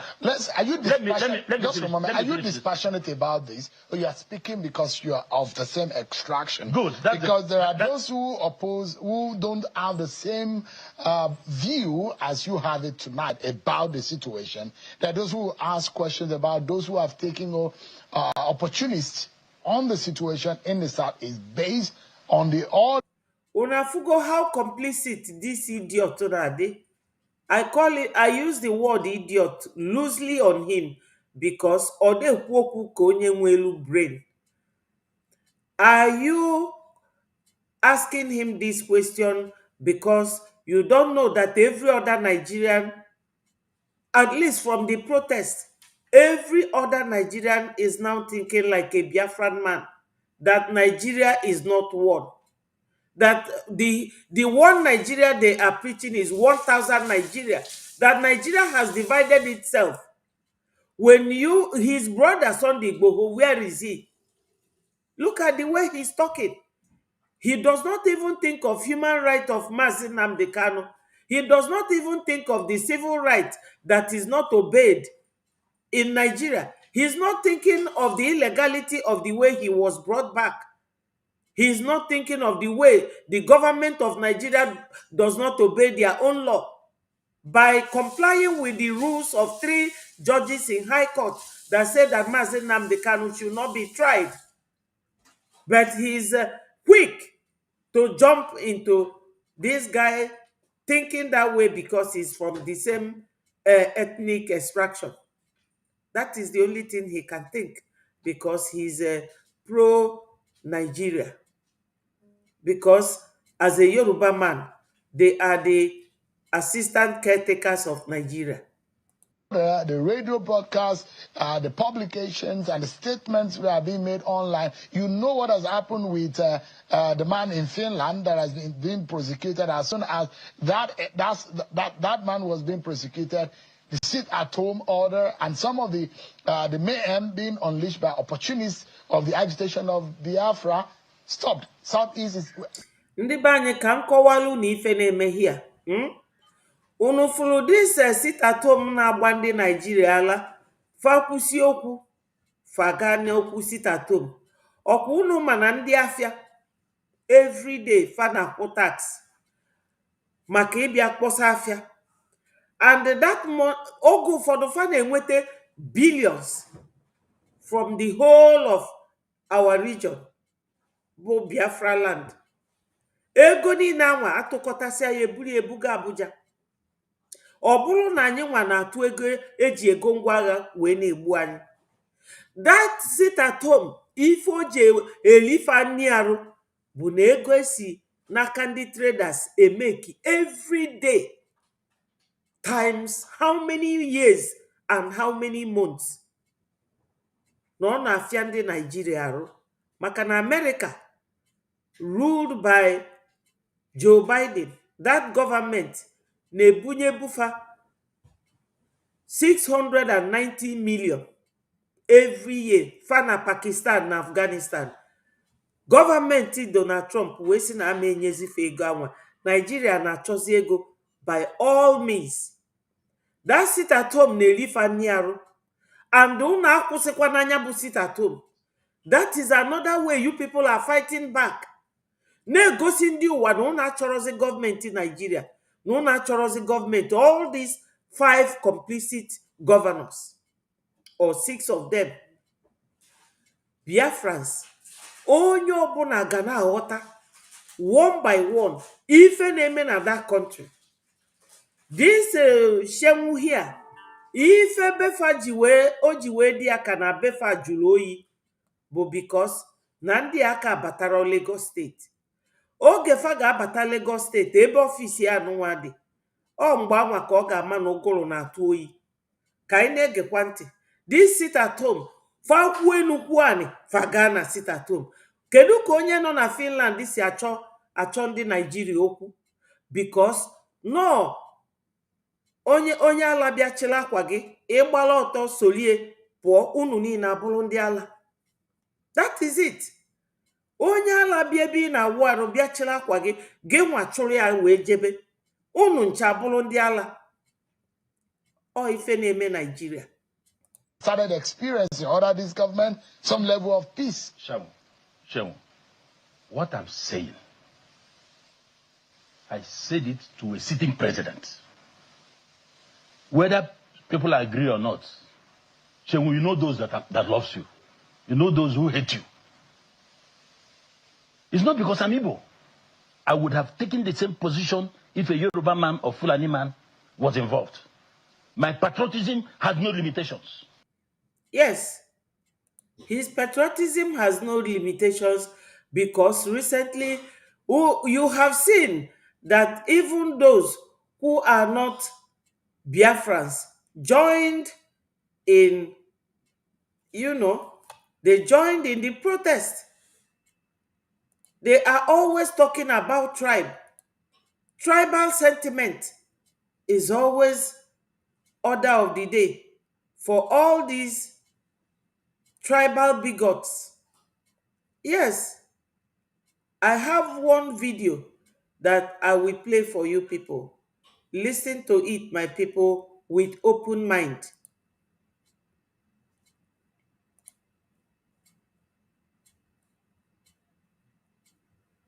Grace to myself. We live. Hello, brethren. Please, I want to quickly say this before we close the service. Anytime I see the truth and I refuse to say it, then I have failed God. And I have become a disgrace to myself. We live in a country divided in so many ways: political, tribal, religious, regional, and ethnic differences everywhere. Before you say I am being tribalistic, for the sake of our online viewers, let me be clear. I am from Benue State, TV by tribe. Yes, my people. Una fugo ife this pastor name. Mụnwa ọ ga-amasị m ma ọ bụrụ na ndị ụfọdụ n'ebe a ga na-encourage pastors fa kafane unu ga-afụ his congregation kafane ekwu ụdị okwu a nwoke a na-ekwu, so that ka gọọmenti ka ọ na-abafa n'ụbụrụ. Maka na ndị pastors ụfọdụ bụ fanwa na-ekpelu ndị gọvanọs niile ekpele faji wee nọdụ na position na-egbu ndị be anyị. Ọ bụrụ na gọvanọ Hope Uzodimma na ọ da-akpọbata ndị Tiger Base abịa na-egbu ụmụnne anyị, o nwere onye ga-anwụ. Ọ bụrụ na gọvanọ Peter Mba na ọ da-akpọbata ndị polisi na ndị amị abịa na-egbu ụmụnne anyị, Charles Soludo the same. Charles Soludo mesi wee fọmụ ndị ji aka odo na-akụji our youths ụkwụ. Oge Peter Obi nọ n'ọchịchị, Peter Obi nwere one gọvanọ onye Abakaliki. Gọvanọ si na ya bụ onye Abakaliki, the policeman na Ọkụzụ egbuo ụmụnne anyị, eburu ozufa tụnye n'Ezu River dị n'Ọkụzụ. Ọ bụrụ na ọda pastors ga na-ekwu okwu ka nwoke a, unu amalụ na gọọmenti, especially the governors of Southeast, na fa ga-eji ụtụtụ chụba ewu ojii. But I grew up in Ghana. Most of you on ground already know this. But let us ask ourselves one simple question and answer it sincerely within our hearts. What is this young man called Nnamdi Kanu still doing in DSS custody for more than 3 years now? It is very obvious that they have found nothing incriminating against him. Yet they actually found nothing incriminating. He is there because of his tribe, and this pastor will concur to that. He remains there. Some of you are happy about it simply because he is an Igbo man. Have you heard it? Some of you are happy simply because he is an Igbo man. And also near Bonye TV, Benue, to be precise. I do not understand this prejudice against the Igbo people in our country. I'm sorry to say this, it may anger some of you. But from my findings, the Igbo man is one of the greatest agents of development in this nation. Ndị Igbo unu ananụ ya, unu na-anụkwu ya o. Rise up. Use these your developmental qualities to bring Biafra. All of them. Obi Kubana. Kubana chief priest nke a na-akpọ Pascal. Unu niile Kedafia Flavor. Amaro m ezigbo afa Flavor. All of you nọ na Nigeria bụ mmanụ unu bụ ndị Biafra na akpọrọ unu asị, unu na-ezuzugharị. This pastor na-eweki your consciousness and your spirituality ka unu nenye anya n'ife na-eme na bụ unu. If you doubt it simply because he is an Igbo man, I do not understand this prejudice against the Igbo people in our country. I'm sorry to say this, it may anger some of you. But from my findings, the Igbo man is one of the greatest agents of development in this nation.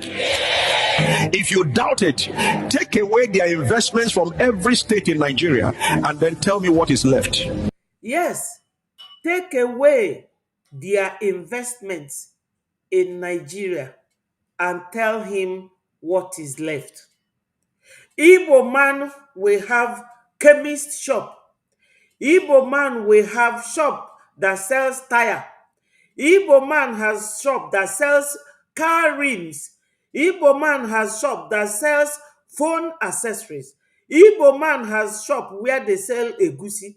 Igbo man has shop where they sell beans. Igbo man has shop where they sell rice. Igbo man opens their shop every day to feed Nigerians. Yet Nigerians don't love you. What are you still doing? Ndị Igbo emere unu ife a eme, a sị na onye ajụrụ ọ na-ajụ onwe. If you are a beautiful bride and you are expecting a man to come and marry you and the man ignores you, will you ignore yourself? Will you also ignore yourself? My people, rise up. We have a duty at hand.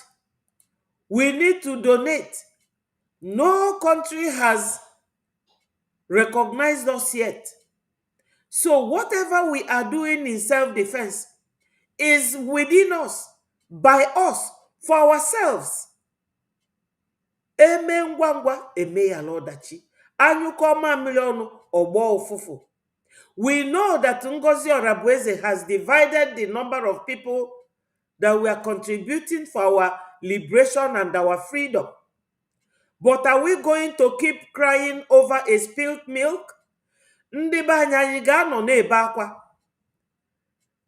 Lotakwa na ife ndị broken kwuru.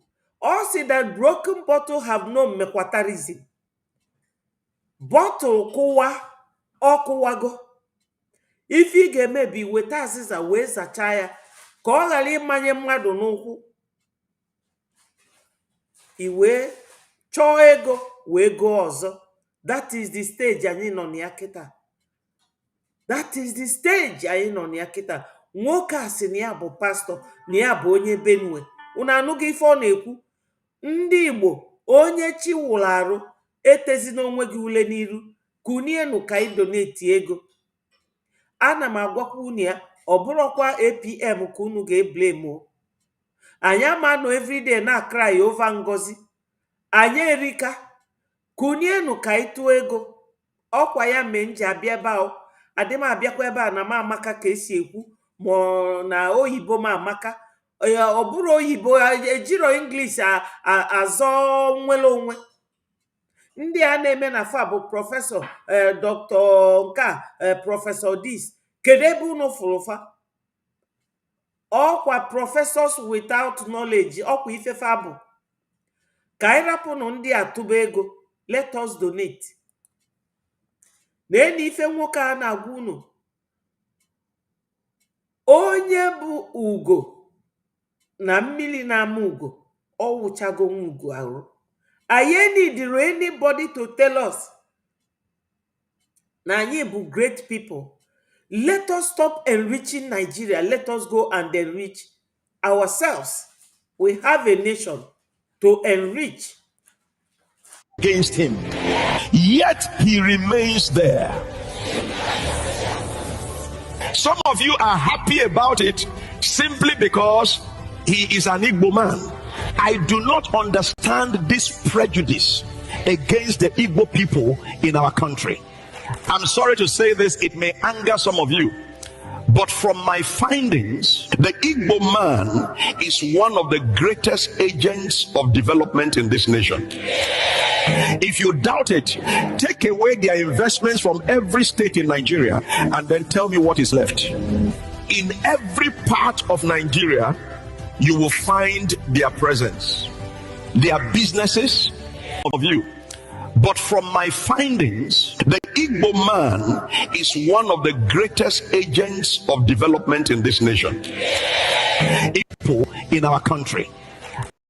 I'm sorry to say this, it may of you. But from my findings, the Igbo man is one of the greatest agents of development in this nation. Igbo people in our country. I'm sorry to say this, it may anger some of you. But from my findings, the Igbo man is one of the greatest agents of development in this nation.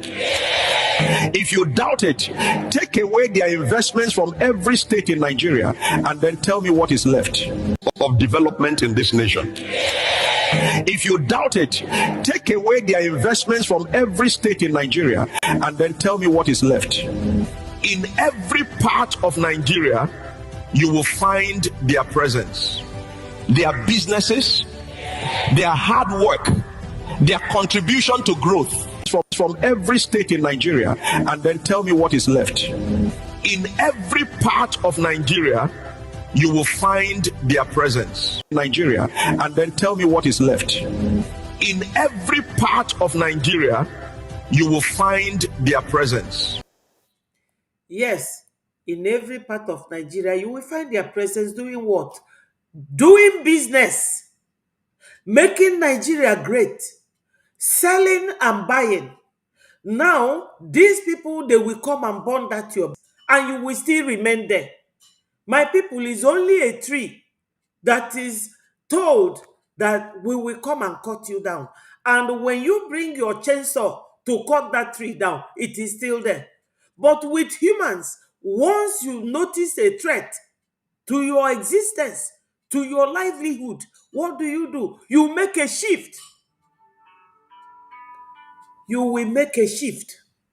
That's why I am repeatedly playing what this man is saying, because this very video is from God. God is speaking through this man. Your presence in Nigeria is what made Nigeria a great nation. Probably they are pretending without letting the world know that why they are fighting to keep us is that they want to maintain that greatness that we generate into them. It's like when you are lacking blood, you go to a very healthy man and extract his blood and inject it to the one lacking blood, and the person will come back to life. That is what they are doing to us. They are milking us dry. They are using us to shine. They will take your services, they will take your natural resources, and they will beat you, burn your house, they will bulldoze your house, and you will still be there. You can receive the beating like onye nzuzu. Ndị be anyị rise up. Nwoke a abụrụkwa onye Igbo. Nwoke a bụ onye ọ sị na ya bụ onye TV and na ya tolu na Ghana. Una afụghị na ụdị congregation ọ na-agwa okwu. Ọ gịnị ji ndị be anyị? Ndị Igbo gịnị ji nkịta ọnwụ? Donate na ego. Onye ọbụla na-ezo ego ya na-ezochi. Kedu onye ga-atụrụ na ego a? Ife m na ebe a na-ekwu every day, every morning bụ maka ego. I need ego. We need money. Or take another person from another tribe to come and wake you up. Anyị bụ odogwu.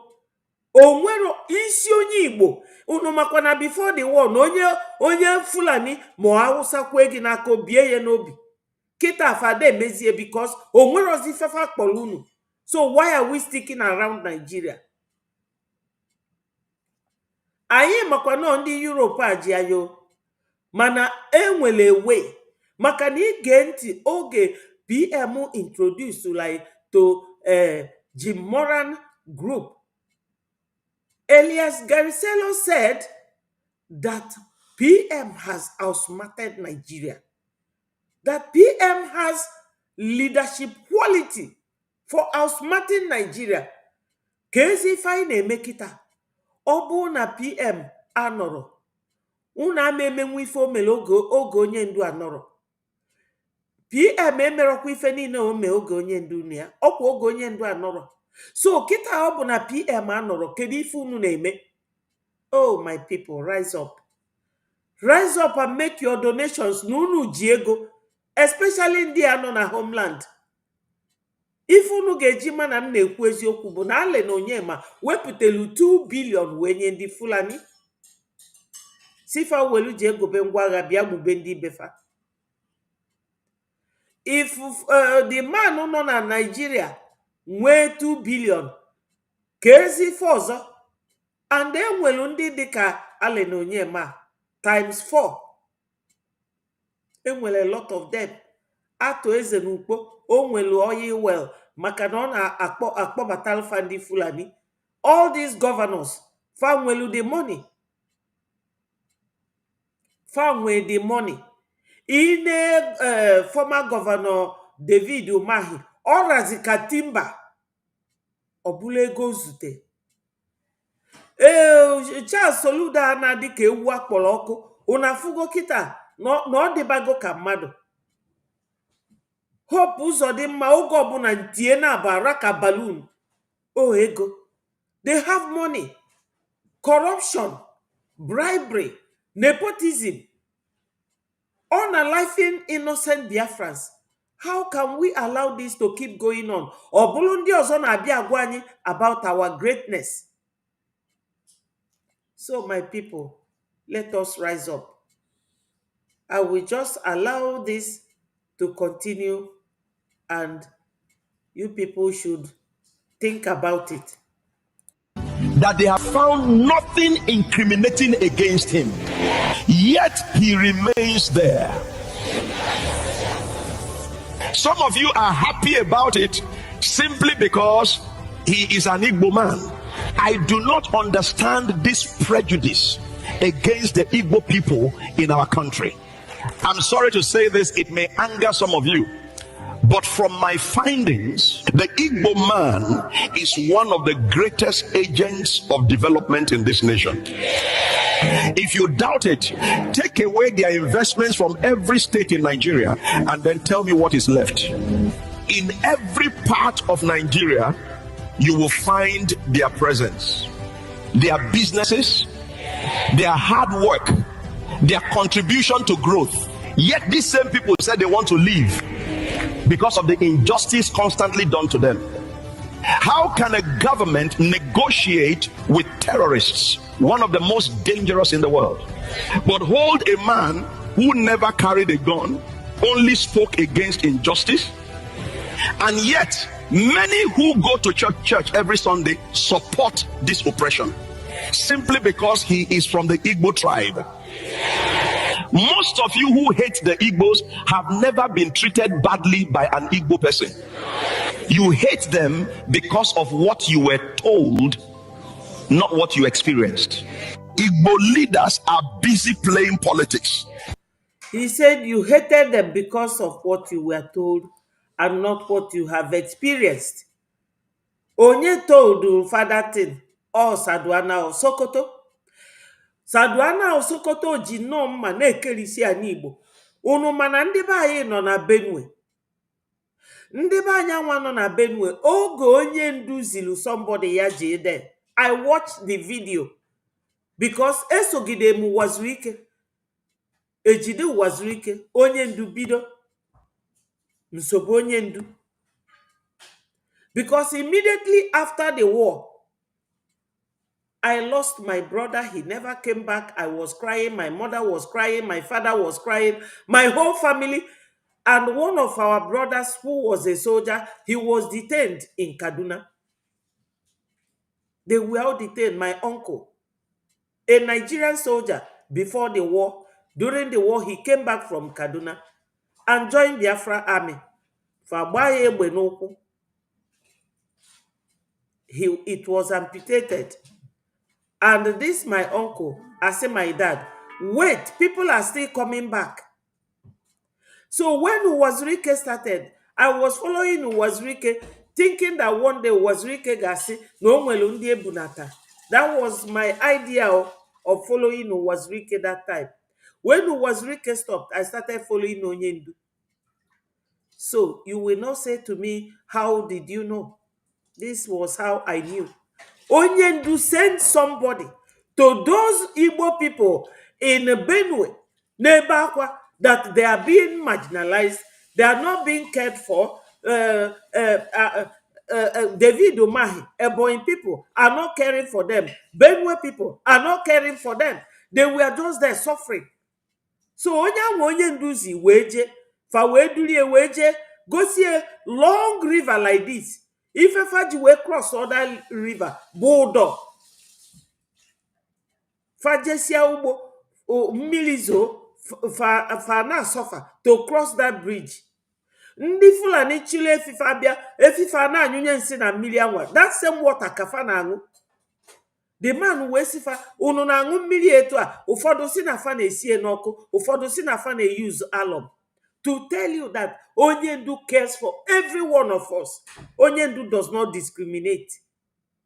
Onyendu went around the whole region. He went to Calabar, he went to Efik, he went to Anang, he went to Goja, he went to Abreba, everywhere. He went to Delta, he went to Sapele, he went to Warri. Onyendu traveled to all these states. So my people, rise up. Stop sleeping. Stop pretending that you don't know what is going on.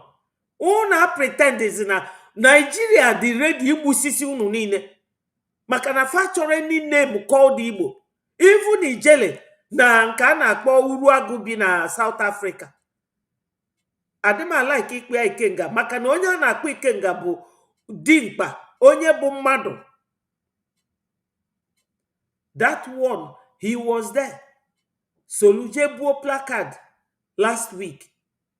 Wee si na ya chọrọ ka release Onyendu. Mana Ijele bụ onye oge ọ nọ na Turkey. Ijele wee nwụọla Onyendu iyi si na ya ma rapụ Biafra. Ya rapụkwa Biafra. Ya na family ekpochapụ. And aka m na-eche mkpochapụ ahụ ọ ga-ekpochapụ ya. Maka ife mmadụ ji ọnụ ya kwute Chukwame sevekwa gị from it. Maka ọ gị ji ọnụ gị wee gọọ ya bụ iyi. So my people, this is it. And yet, many who go to church every Sunday support this oppression. Yes, they support it. Maka ofana ekpelu ndị governors ekpele. They support them. They support the oppression. Nwoke dị very correct. I will start following him. Ka nna anụ ife ọ na-ekwu. Una fugie a whole pastor. Ife ọ na-akụzi this crowd here bụ maka behavior and mannerism of Nigeria towards their citizens. You want Biafrans to remain, not to separate. This is what we tell you people. Na ife a na-eme no bụrụ real. No maka ndị ọcha. Kafaji wee chọọ ka anyị nọdụ together. Maka na ọ dịlụ ndị ọcha easy. Ịbata na one nation. UK bata fezulu. France bata fezulu. Germany bata fezulu. Onye bata Italy, Sweden, Kedafia, Netherlands. Onye bata ozulu ozusi ọpụọ. But ọ bụ na anyị divided nwe many nations. Faje na country nka feje na the other country. They will know what it will cost them. And unu manakita na Europe na adazi ada. Fa na ada. And ojiji eji Mazi Nnamdi Kanu na Simon Ekpa. Ka Chukwu ji wee chọọ punish fa. Nigeria, they haven't seen anything yet. As long as they are keeping Mazi Nnamdi Kanu, God will continue to bulldoze their foundation. And they will crash in no time. Simply because he is from the Igbo tribe. Most of you who hate the Igbos have never been treated badly by an Igbo person. You hate them because of what you were told, not what you experienced. Igbo leaders are busy playing politics. Igbo politicians, you are a disgrace to your land. Unanuge. Igbo politics. Experienced. Igbo leaders are busy playing politics. Igbo politicians, you are a disgrace to your land. Yes. Ununulia. Let me play it again. Igbo leaders are busy playing politics. Igbo politicians, you are a disgrace to your land. Greed and selfishness have made you silent while your brother suffers in detention. Unanuge. On a for this type of video. I don't skip it. I don't skip it. Makana Chukwu meyelu nwoke ọnụ wee na-ekwu okwu through him for you people to listen. Igbo politicians, you are a disgrace to your land. Greed and selfishness have made you silent while your brother suffers in detention. Do you even care about posterity? Okono ma ife bụ posterity. Ife tomorrow will make you be, or make you hear, or make you know. Posterity. Future will judge you. Generations will judge you. But what are we doing? We are not waiting for them. Because they are corrupt. Farmer na Biafra bia today, family bribe. Unu chete mgbe Diagbo na-achị. Ogi Diagbo na-achị, Diagbo will just bump into your office without notice. Diagbo nọrọ na protocol. Ka enye information, I'm coming next week. Then you will arrange everything. No, Diagbo will just jump into your office and sigigi put your bookkeeping, accounts book, your outgoing books and your incoming books. He will just look at them. He will dismiss you there and then and appoint another person. Or if a Biafra gabu to them. The fear of Biafra is the beginning of wisdom. That is why our politicians are like this. And they didn't know that the world is watching them. This man grew up in Ghana, maybe he lives in Ghana or is in Nigeria. That's why he is able to talk like this. So, my people, nwoka chukwu si n'ọnụ nwoka wee na-agwa ndị be anyị nke bụ eziokwu. They are disgrace to their generation, and posterity will judge them. Disgrace to your land. Greed and selfishness have made you silent while your brother suffers in detention. Do you even care about posterity? What will your land remember you for? I have told you this many times in this church. Whenever you support evil done to others, spiritually, you position yourself and your family to partake in that same evil. Yes. Ọ bụ na ị na-ejubilate na ife na-eme onye ọzọ, that another person is suffering from, I don't know how to put it, whatever somebody is suffering today, and you are happy for that person's misfortune, your own awaits you. Because if any need in Owabo, trade by barter, you receive what you give, or you give what the measure you receive. Anything you give to people, inye mmadụ ife ọma, Chukwu ga-ezite onye ga-enye gị ife ọma. Inye mmadụ ife ọjọọ anwa na-abịakwa back to you. That is spiritual, and it works in physical life. This is it. Every injustice you support awaits you somewhere. If not today, tomorrow. Ndị otu Ngozi Orabueze, ndị otu Ada ndị Ụchụ, ndị niile na-aṅụrị na-ejide PM, ndị niile na-aṅụrị na-asị Maazị Nnamdi Kanu go to court. The same calamity will befall them. That is how it will be. Whenever you support evil done to others, spiritually, you position yourself and your family to partake in that same evil. Injustice in a lawless country flies like a stray bullet. You never know who it will land on. Please share this video wherever you are watching from. I am Apostle Barnabas, and this is Truth Assembly International. Biafrans, church agbasago. Una anụghị? That is it. This is it. Nwoke a o kwusigo eziokwu niile dị ya n'ọnụ. O nwere ozi ife ọzọ ọ ga-ekwu. Nothing more, nothing less. He has said it all. Ngwa n'ezie na ewu a na enyi ya. Watch him. All the nobodies wanting to be somebody. Una fugi. Nke a bụ nya. Ikekwe ọ ga-ejesi ya, jari ọga aṅakwana ndị protesters ntị. But like the pastor said,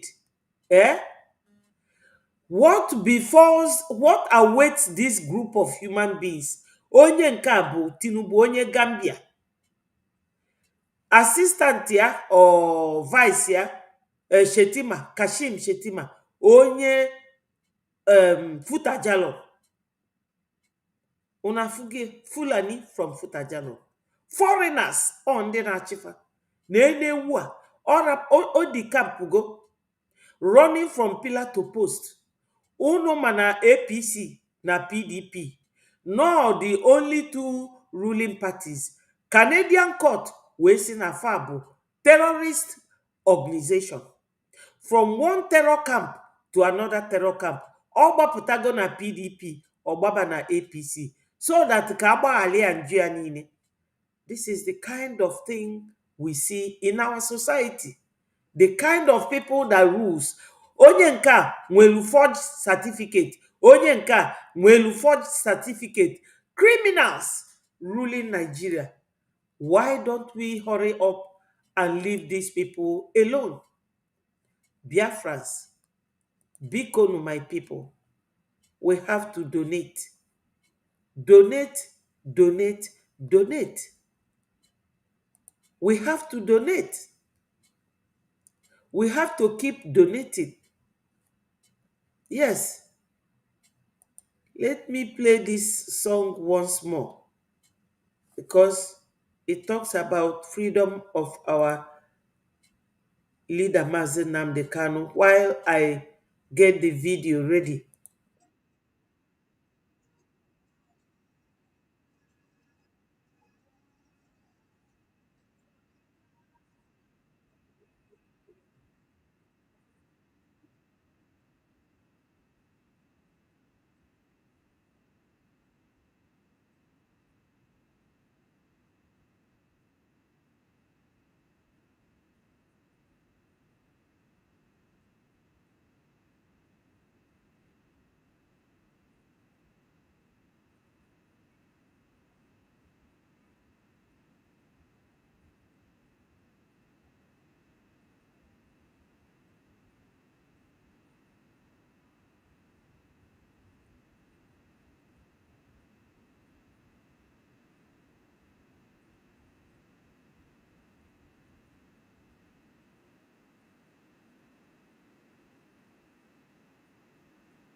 Mommy and it live for nothing, doesn't care about nothing and abandon his family.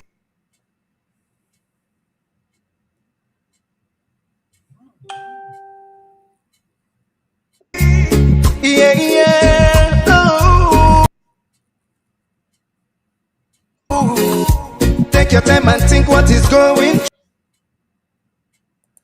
Take your true. He doesn't want to give up but to protect you. Even when they throw him African juju. Oh no, yeah, yeah. Oh, oh. Bring up the cannon now. Let me hear you sing. Bring up the cannon now. Bring up the cannon. Bring up the cannon now. Bring up the cannon. Yeah, yeah. Bring up the cannon.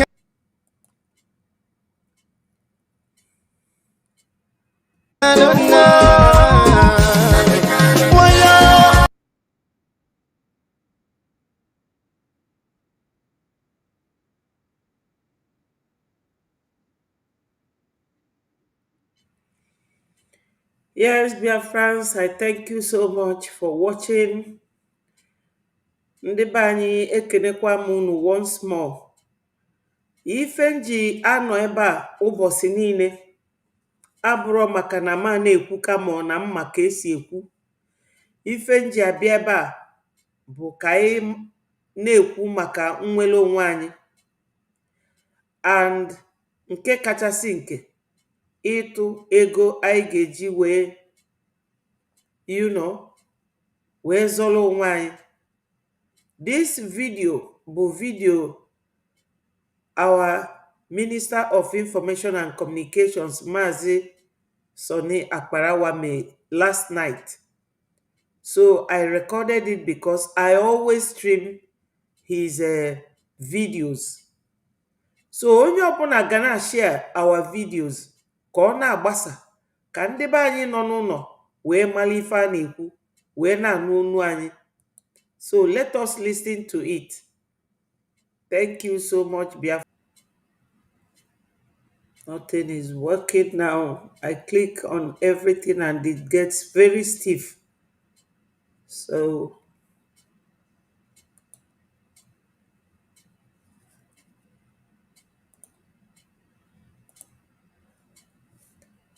wow.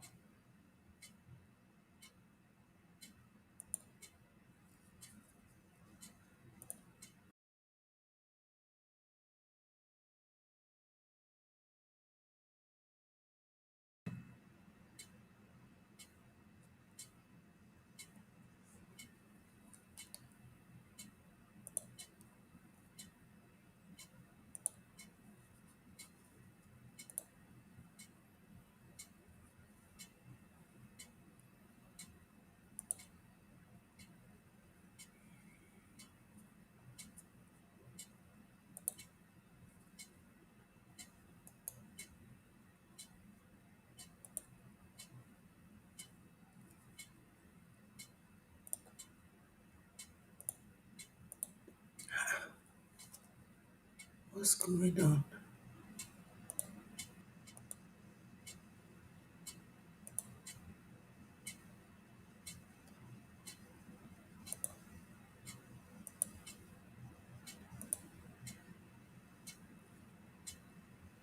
Biafran globally will also stage protests in their countries of residence.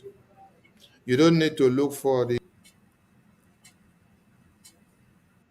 Nigerian embassy when you stage that protest.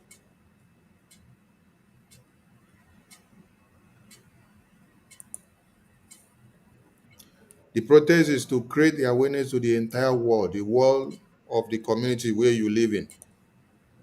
It is for you to look for the village square where you have many people gathering in those countries. Not even the Nigerian embassy where you now go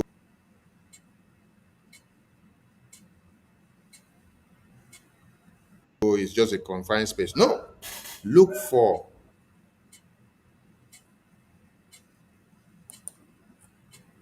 an open space in the community of the country where you are. You will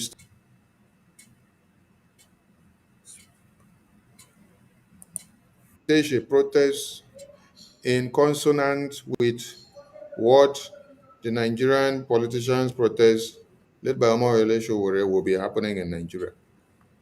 What you will be doing is to make sure the people of that your country and your community will also see a placard showcasing the dead bodies of babies, women, pregnant women, and children and men that are butchered by the Boko Haram terrorists in Nigeria.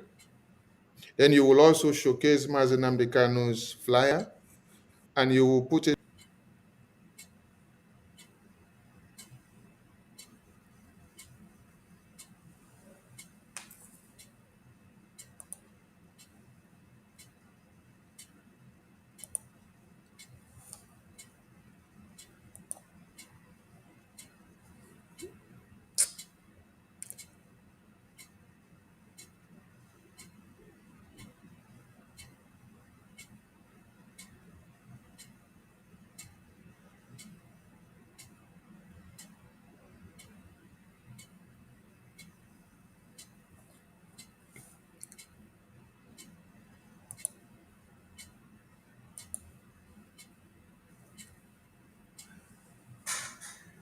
I don't know why this happens.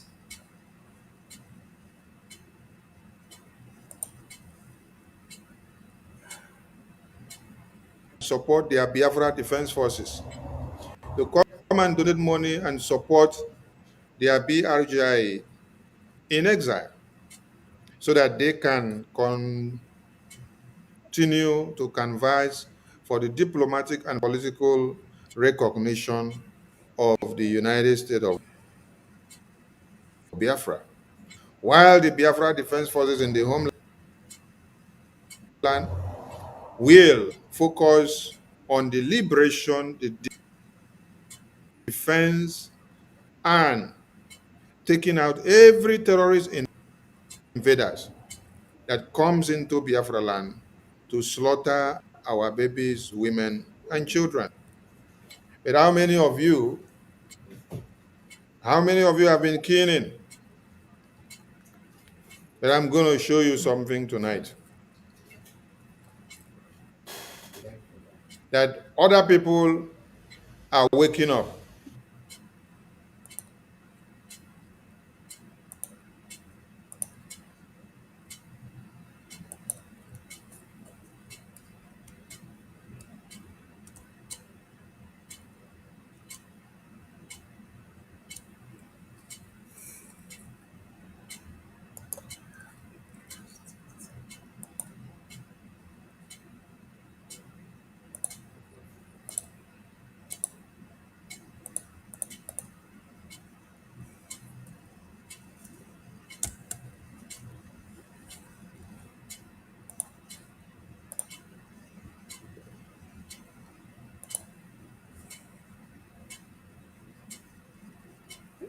God.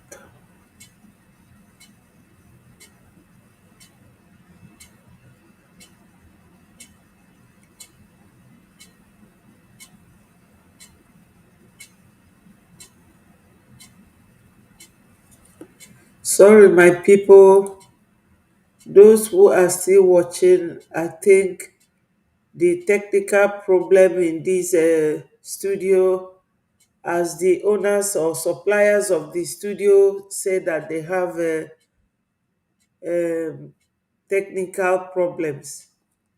I think it is affecting the whole system. When I try to click anything, it gets very stiff. I have refreshed it and it is clearly forcing me to put down the studio. I don't know what to do.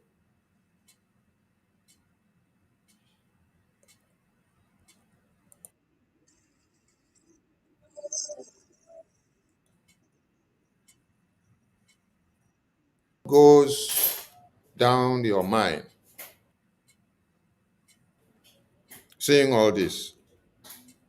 Your mind is made up and you don't think, you don't care about anything.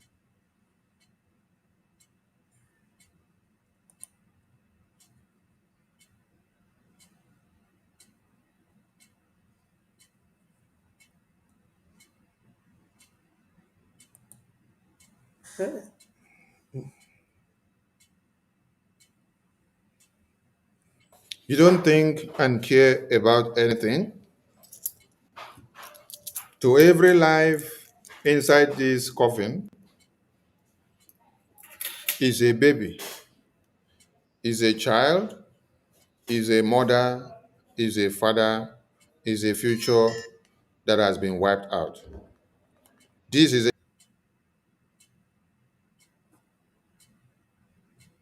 generation and a history that have been cut short.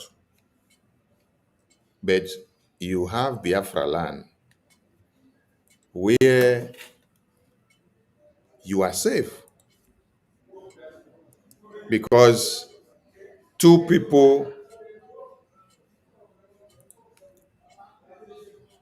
and the Biafra Defense Forces and the APM standing today and the ESN that started the work, they paid and they are paying the price so that you can have a secured Biafra land. And then you don't know their values. You don't place importance on them.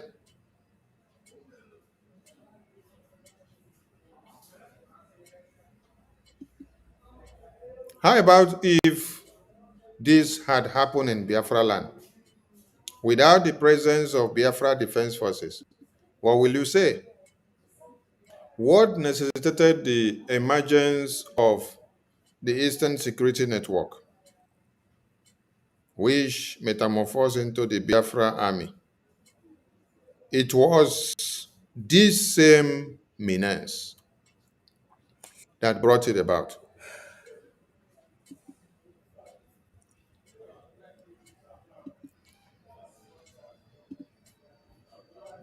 Now I am coming to another video to explain something. In this very video, we have been canvassing and preaching every day. As I am here now, I'm still preaching. And I am calling you to do what? To come and fund your Biafra Defense Forces. To come and fund your Biafra Liberation Army.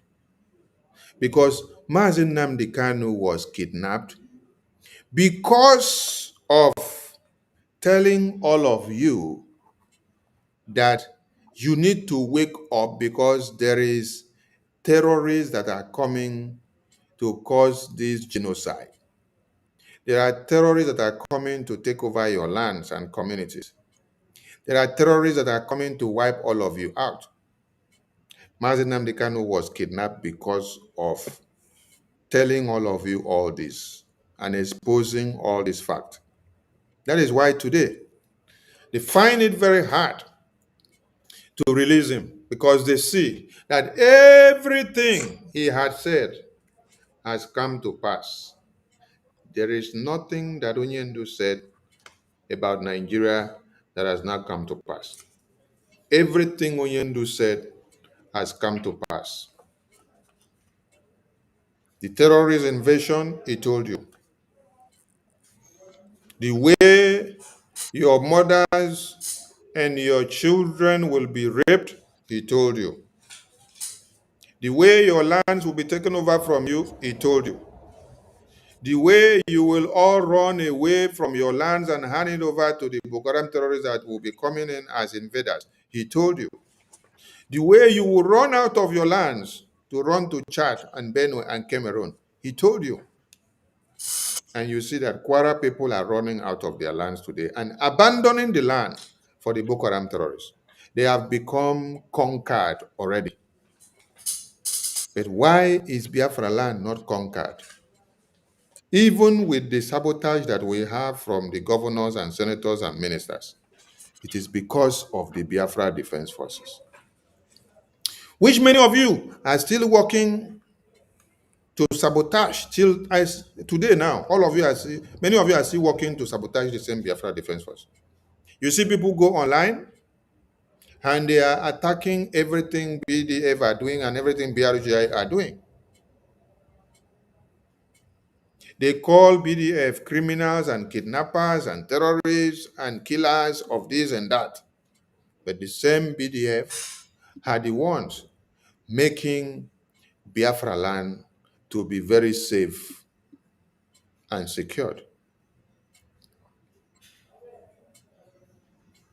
And we continue to remind you and to plead you to come and persuade you to come and support your Biafra Defense Forces, to come and support your BRGI. Because this is the vehicle that takes you to the United States of Biafra. This is the vehicle that conveys you to the U.S. senators and lawmakers for you to communicate and to speak to them and to put the issues that you have on the table about the United States of Biafra and all the Christians that are being massacred in Nigeria. The vehicle that makes this happen is BRGIA. In this very video, this man here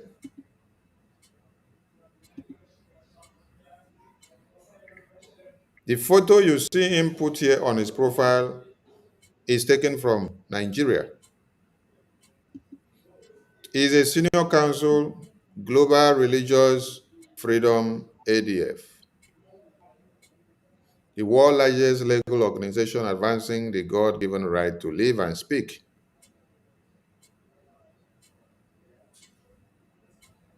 So from this very video, he's been to Nigeria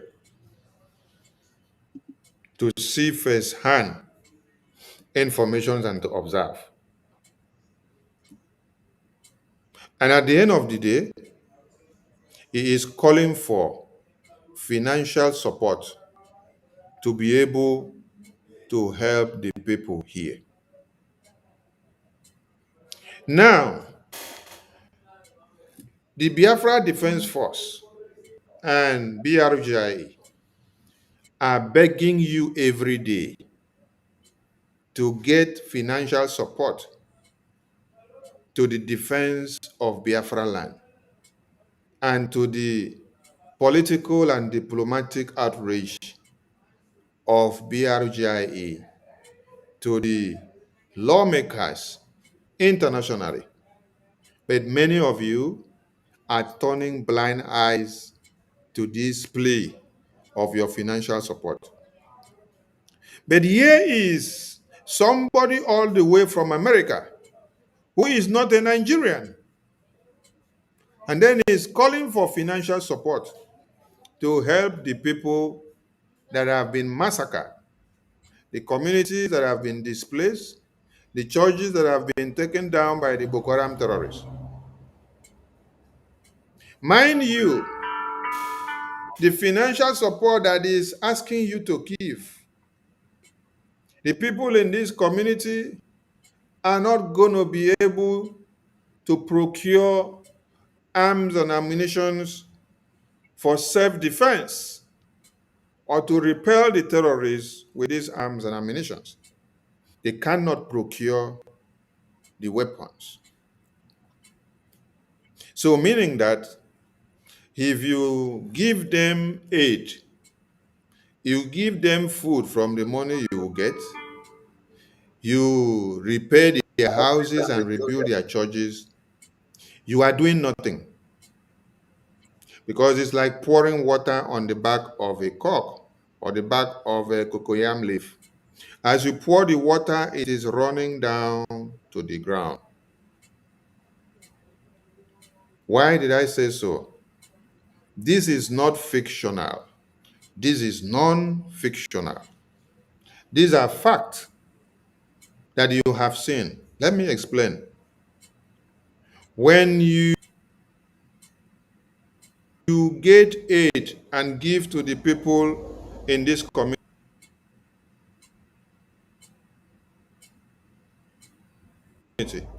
that the Boko Haram terrorists have invaded and killed and burned their properties and killed thousands of them.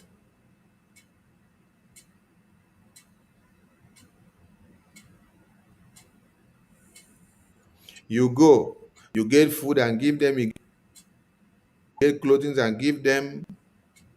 You now start rebuilding some houses and churches for them. Has that solved the problem?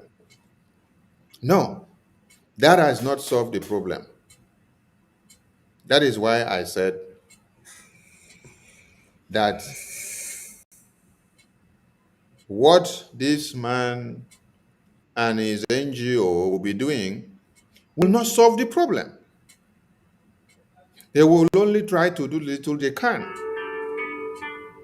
Because the Boko Haram terrorists will wait after these people finish building the church, building the houses for them, putting some things in order.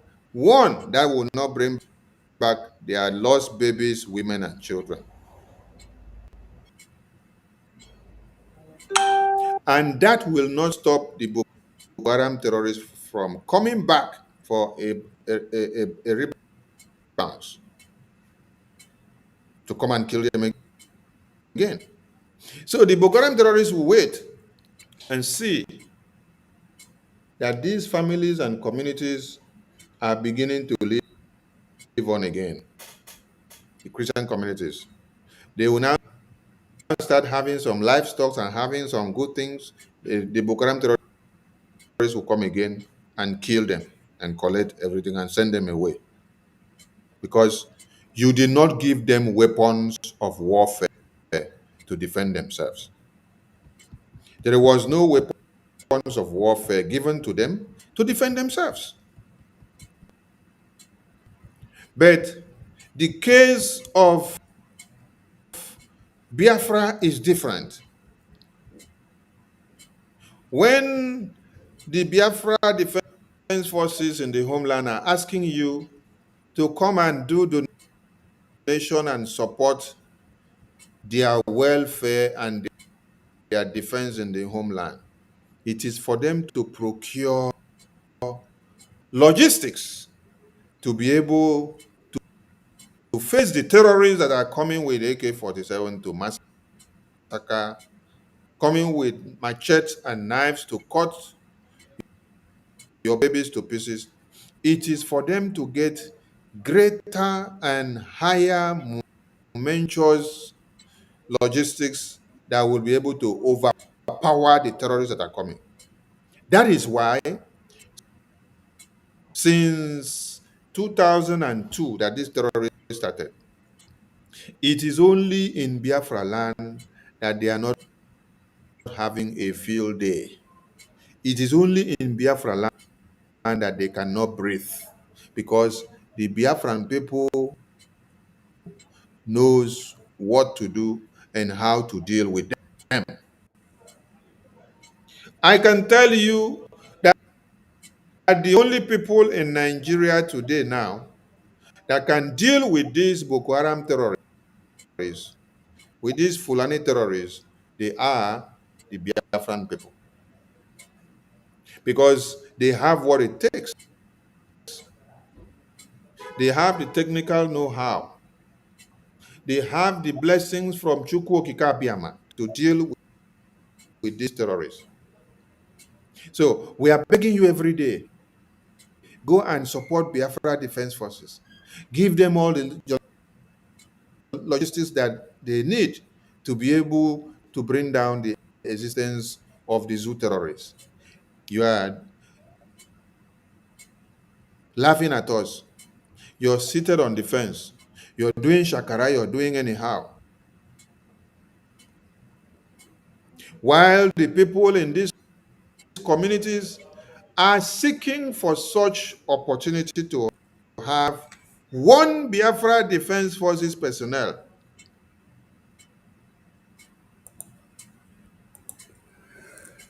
ndị be anyị ka nọ na-ege ntị maka na ngafe emechi dis program kịta ka m kọwalụ na ife nwanne anyị nwoke a na-ekwu. Nwanne anyị nwoke a from his video na mbido o nwelu egwu akpọrọ egwu anwa bụ egwu na-ekwu maka ogbugbu a na-egbu ndị Christians. O kwuru how many of Christians a na-egbu. Unu mana anyị niile eke anyị ụzọ ịtọ.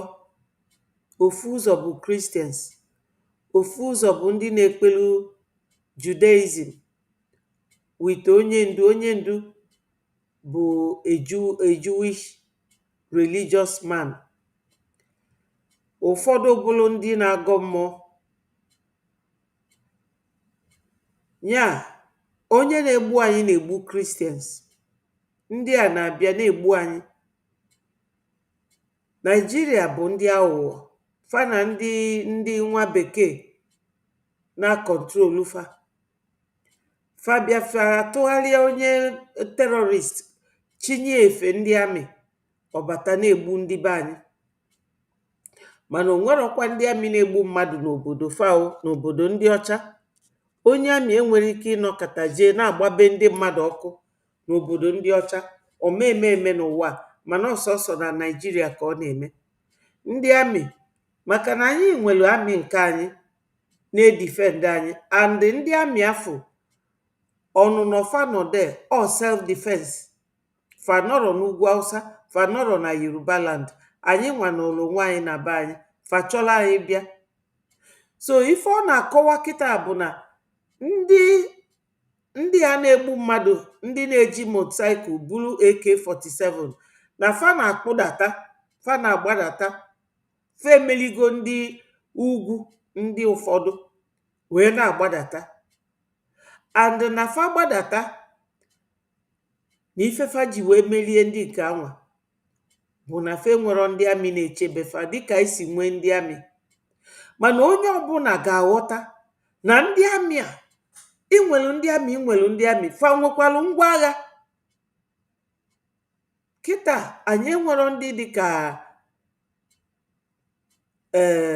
UK na Europe na-ebunye ngwa agha, anyị enwero. Anyị nwa ji ego anyị tụta wee na-ego ngwa agha. A na-asị unu ka unu bịa tụọ ego na egbe, onye na-agba egbe bụ mgbọpụrụ ana mgbọ afọ ada na-achite, ọ ga-enidi to refill it. Ọ dị ka onye na-esi nri with gas anwa na-agwụ agwụ, ọgwụ nni ga-adị halfway, nni ga-ama eyo, o meghe eghe, otili je bute gas ọzọ bịa refilie ya. Etu a ka ọ dị onye na-echelu gị nche ji egbe, ọ gbara na nke izizi gbaa nke bụọ, mgbọ dị n'ime ya bụ egbe egwu, ọ ga-enidi ọzọ. So ị ga-adị ready ịdị na supply ya. Etu esi wee gbaa unu nkịtị ka unu na-edonate willingly, ya ka unu ga-eji wee ghọta ife ndị Fulani na ndị Islamic extremists ji eme ndị mmadụ by force. Because isi ndị mmadụ ka ịgbachifa nkịtị, onye ọbụla were aka ya mee ife dị mma, fa agbachi nkịtị, o nwere onye ga-emegharị arụ. And because na fe bidoro gbube everybody, kpatara onye ọbụla ji relax ya. My people, you don't have to relax. Ọ ife this our brother na-ekwu maka ya. Aga m arapụ unu ebe a. Echi we will continue. Anyị ekwugokwa ka anyị ga-ekwu. Agwakwa m unu, onye ndu nọ n'ime. Oge onye ndu nọ n'ime, PM agbachiro nkịtị. Anyị ji wee luo ebe anyị nọ today. So kịta PM nọ n'ime, anyị a ga-agbachizinu nkịtị ndị be anyị. Ka anyị na-edonate kwano. Biafrans, we must continue to donate. Honestly, anyị ga na-donate because we need that donation. We need that funding. It is imperative. I will leave you here now because they are already on the space. Let me join them. Yesterday, I nọ na space. Fa bring ya space anyị down. O wee bụrụ maka na fa suspend Biafra Republic Government space handle. So, our information minister has supply anyị with another space. So, people, donate. Ọ bụrụ na ị mara ebe ị ga-edonate, ndewo, ewo, at sea and rock, thank you so much. Amara m na ị ka na achọgo m ije join ifa na space because enwerozi much people nọ here na watch. Enwero, and some of these things ekwere alụ ọlụ. Ọ bụ na onwe onye chọọ ijoin m na studio, biko click on the link. The thing alụbago ọlụ kịta. Just click on the link and join me.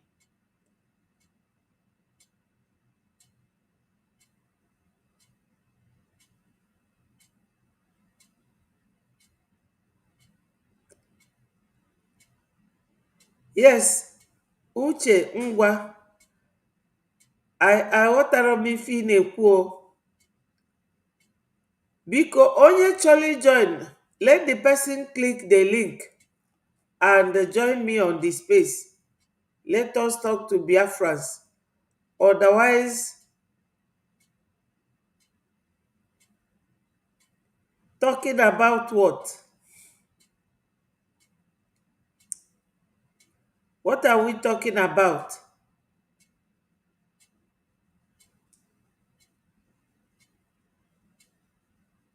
Okay, all right. Ngwa ka ọ dịnụ. Echi, let us close this one for today. Thank you, people, so much. God will continue to bless each and every one of us. Thank you, my people.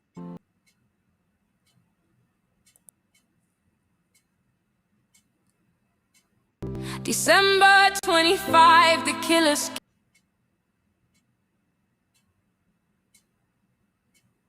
came. No Christmas cheer.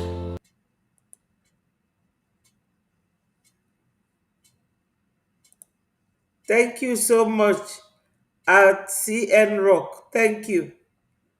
I love you people too. 140 killed in Christmas raids. Churches crushed like brittle bones. Pregnant mother, toddler child.